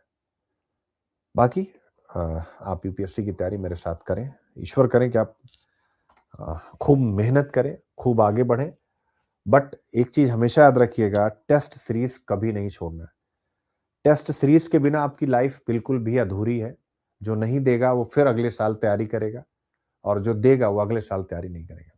बाकी जो भी बच्चे यूपीएससी की तैयारी करना चाहते हैं, अब मैं एक नए फॉर्मेट में आप सबके लिए उपलब्ध हूं, और मैं इसी फॉर्मेट को अपना मेन फॉर्मेट मानता हूं, जो है सुनील अभिव्यक्ति IQIP SAPMP, यानी सुनील अभिव्यक्ति पर्सनल मेंटरशिप प्रोग्राम, जिसमें मैं यूपीएससी की पूरी तैयारी कराता हूं, प्री मेंस इंटरव्यू, जिसमें क्लासेस यानी हर एक बच्चे का कस्टमाइज प्लान है, क्लासेस प्लस सबसे ज्यादा व्हाट्सएप मेंटरशिप इसमें चलती है। सारी क्लास भी अवेलेबल है इसमें। क्लास के लिए आपको कोई पैसा देना नहीं पड़ता, हर एक क्लास लेकिन आप मेरे अकॉर्डिंग देखेंगे, ध्यान से समझिएगा। जैसे अभी कल एक बच्चे ने मेंटरशिप ली, तो अब उसकी टेस्ट सीरीज भी चल रही थी, मैंने रोक दी कि आपको अभी नहीं लेनी है, अब आपको अलग एंगल पकड़ना है। तो बिल्कुल कस्टमाइज प्लान बनता है हर एक बच्चे के हिसाब से। और इसमें मैं फिर कह रहा हूं, सारे सब्जेक्ट मतलब जो भी आपका जीएस प्री मेंस है वो सारी यहां पर क्लासेस भी मिलती है, लेकिन मैं फोकस रहता हूं आपको व्हाट्सएप मेंटरशिप ज्यादा से ज्यादा मिले। तो आप सब इसके साथ जुड़े, और इस जितने भी स्टेट पीसीएस है उनका मैं मेंस की मेंटरशिप देता हूं, क्योंकि मेरे लिए आसान है किसी भी स्टेट की मेंस की मेंटरशिप देना, यानी आंसर राइटिंग कराना, समझाना, मुद्दों को देना, कंटेंट देना। तो जरूर आप सब इसका हिस्सा बने। बाकी टेस्ट सीरीज हमारी जरूर ज्वाइन करें, इससे बेहतर कुछ भी नहीं है। और बाकी प्रीलिम्स के लिए हमारी जो क्लासेस चल रही हैं, हमारी मेंटरशिप है, अगर आप इस साल 26 के लिए हैं देख सकते हैं, तो 26 की प्रीलिम्स की मेंटरशिप भी आप ले सकते हैं। और ये जरूरी मेंटरशिप है, अगर आप निकलना चाहते हैं हमारा कॉन्टेक्ट नंबर है, आप कनेक्ट होकर के हमारे साथ जुड़ सकते हैं। ठीक है बच्चों, तो अभी मैं आप लोगों को शेयर करने जा रहा हूं जो मैंने कॉम्प्रिहेंशन का आंसर दिया था। चूंकि एक मेरी मीटिंग है 11:30 बजे, आज केवल आज और बिजी हूं, कल बिजी था, आज कल भी बिजी हो गया था। 11:30 बजे आदित्य सर को यहीं बुला लिया था, क्योंकि आप सबसे थोड़ा मिल भी नहीं पा रहा हूं। और जो बच्चे मिलने आ रहे हैं, अभी एक बच्चा मिलने आया, उसने कहा मैं अपनी जिंदगी में पहली बार बाहर निकला हूं, बट उससे भी नहीं मिल पाया, क्योंकि ऑब्वियस है अभी वो सिस्टम थोड़ा सा मैंने बनाया नहीं था जहां क्लास लेता हूं। अब इसी सिस्टम को एक बढ़िया जगह पर शिफ्ट कर रहा हूं, कल हम लोग उसी पे बातचीत कर रहे थे। और जिससे कि आप सब प्री के बाद जब मेंस देने आए तो मेरे पास एक ऐसा स्थान हो जहां पर मैं आप लोगों से बात कर सकूं। और तो वो मैंने कल चूज कर लिया, आज उस पर काम हो रहा है, बहुत बड़ा नहीं, छोटा सा है, लेकिन हम उसमें मेंस के टाइम पे बहुत बच्चे तो अभी फिलहाल मुझे उम्मीद है नहीं, अगर आप मेहनत करते हैं अच्छी बात है, तो हम लोग अच्छे से कर लेंगे। और फिर आप लोगों से मिलना भी हो जाएगा। तो कल हम लोग उसी में बिजी थे, एक जहां पर क्लासरूम भी होगा और ऑफिस भी होगा। जैसे जो बच्चे मेरे रैंक लगाएंगे, मतलब टेस्ट वगैरह में अच्छा करेंगे, उन सबको जो है लाइव क्लास करने का मौका दूंगा। दो दो बच्चों को, एक एक बच्चों को, तीन तीन बच्चों को, कि आप बैठो देखो मैं हिंदू कैसे पढ़ाता हूं। मैं चाहता हूं कि आप सब सीखें अपने अपने क्षेत्र में हिंदू और इस प्रकार के आर्टिकल आज के जमाने में आप पढ़ाएं, नई पीढ़ी को आप शिक्षित करें। तो आज थोड़ा सा और काम है उसी पे। और कल से यानी आपका सुबह का जो स्लॉट है 11:30 बजे इंडियन पॉलिटी का, वो चल निकलेगा। अभी आपको मैंने constitutional, non constitutional body, supreme court यानी पूरी जुडिशरी का कंटेंट दिया, उसको बारंबार आप रिवाइज कीजिए, क्योंकि अगला टेस्ट आपका इंडियन पॉलिटी का ही होगा, ये याद रखिएगा। तो इसलिए आपको ताबड़तोड़ उस पर काम करना है कि 100% परफॉर्मेंस, क्योंकि मैंने पहले का पॉलिटी में एक भी क्वेश्चन गलत नहीं होना चाहिए। ठीक है, तो मेहनत करिए, लगे रहिए, और मैं आप सबके साथ हूं, और फोन पे तो एवरी टाइम हूं, तो कोई दिक्कत नहीं। कोई भी डाउट हो आप ग्रुप में पूछें बिना किसी संकोच के। हर एक ग्रुप में मैं स्वयं मेंबर हूं, इसलिए आपको टीम उम का कोई चक्कर नहीं, यानी मैं स्वयं हर जगह उपलब्ध हूं, क्योंकि मुझे पता है कि पर्सनल मेंटरशिप के बगैर चीजें पॉसिबल नहीं। ठीक है, मैं थैंक यू।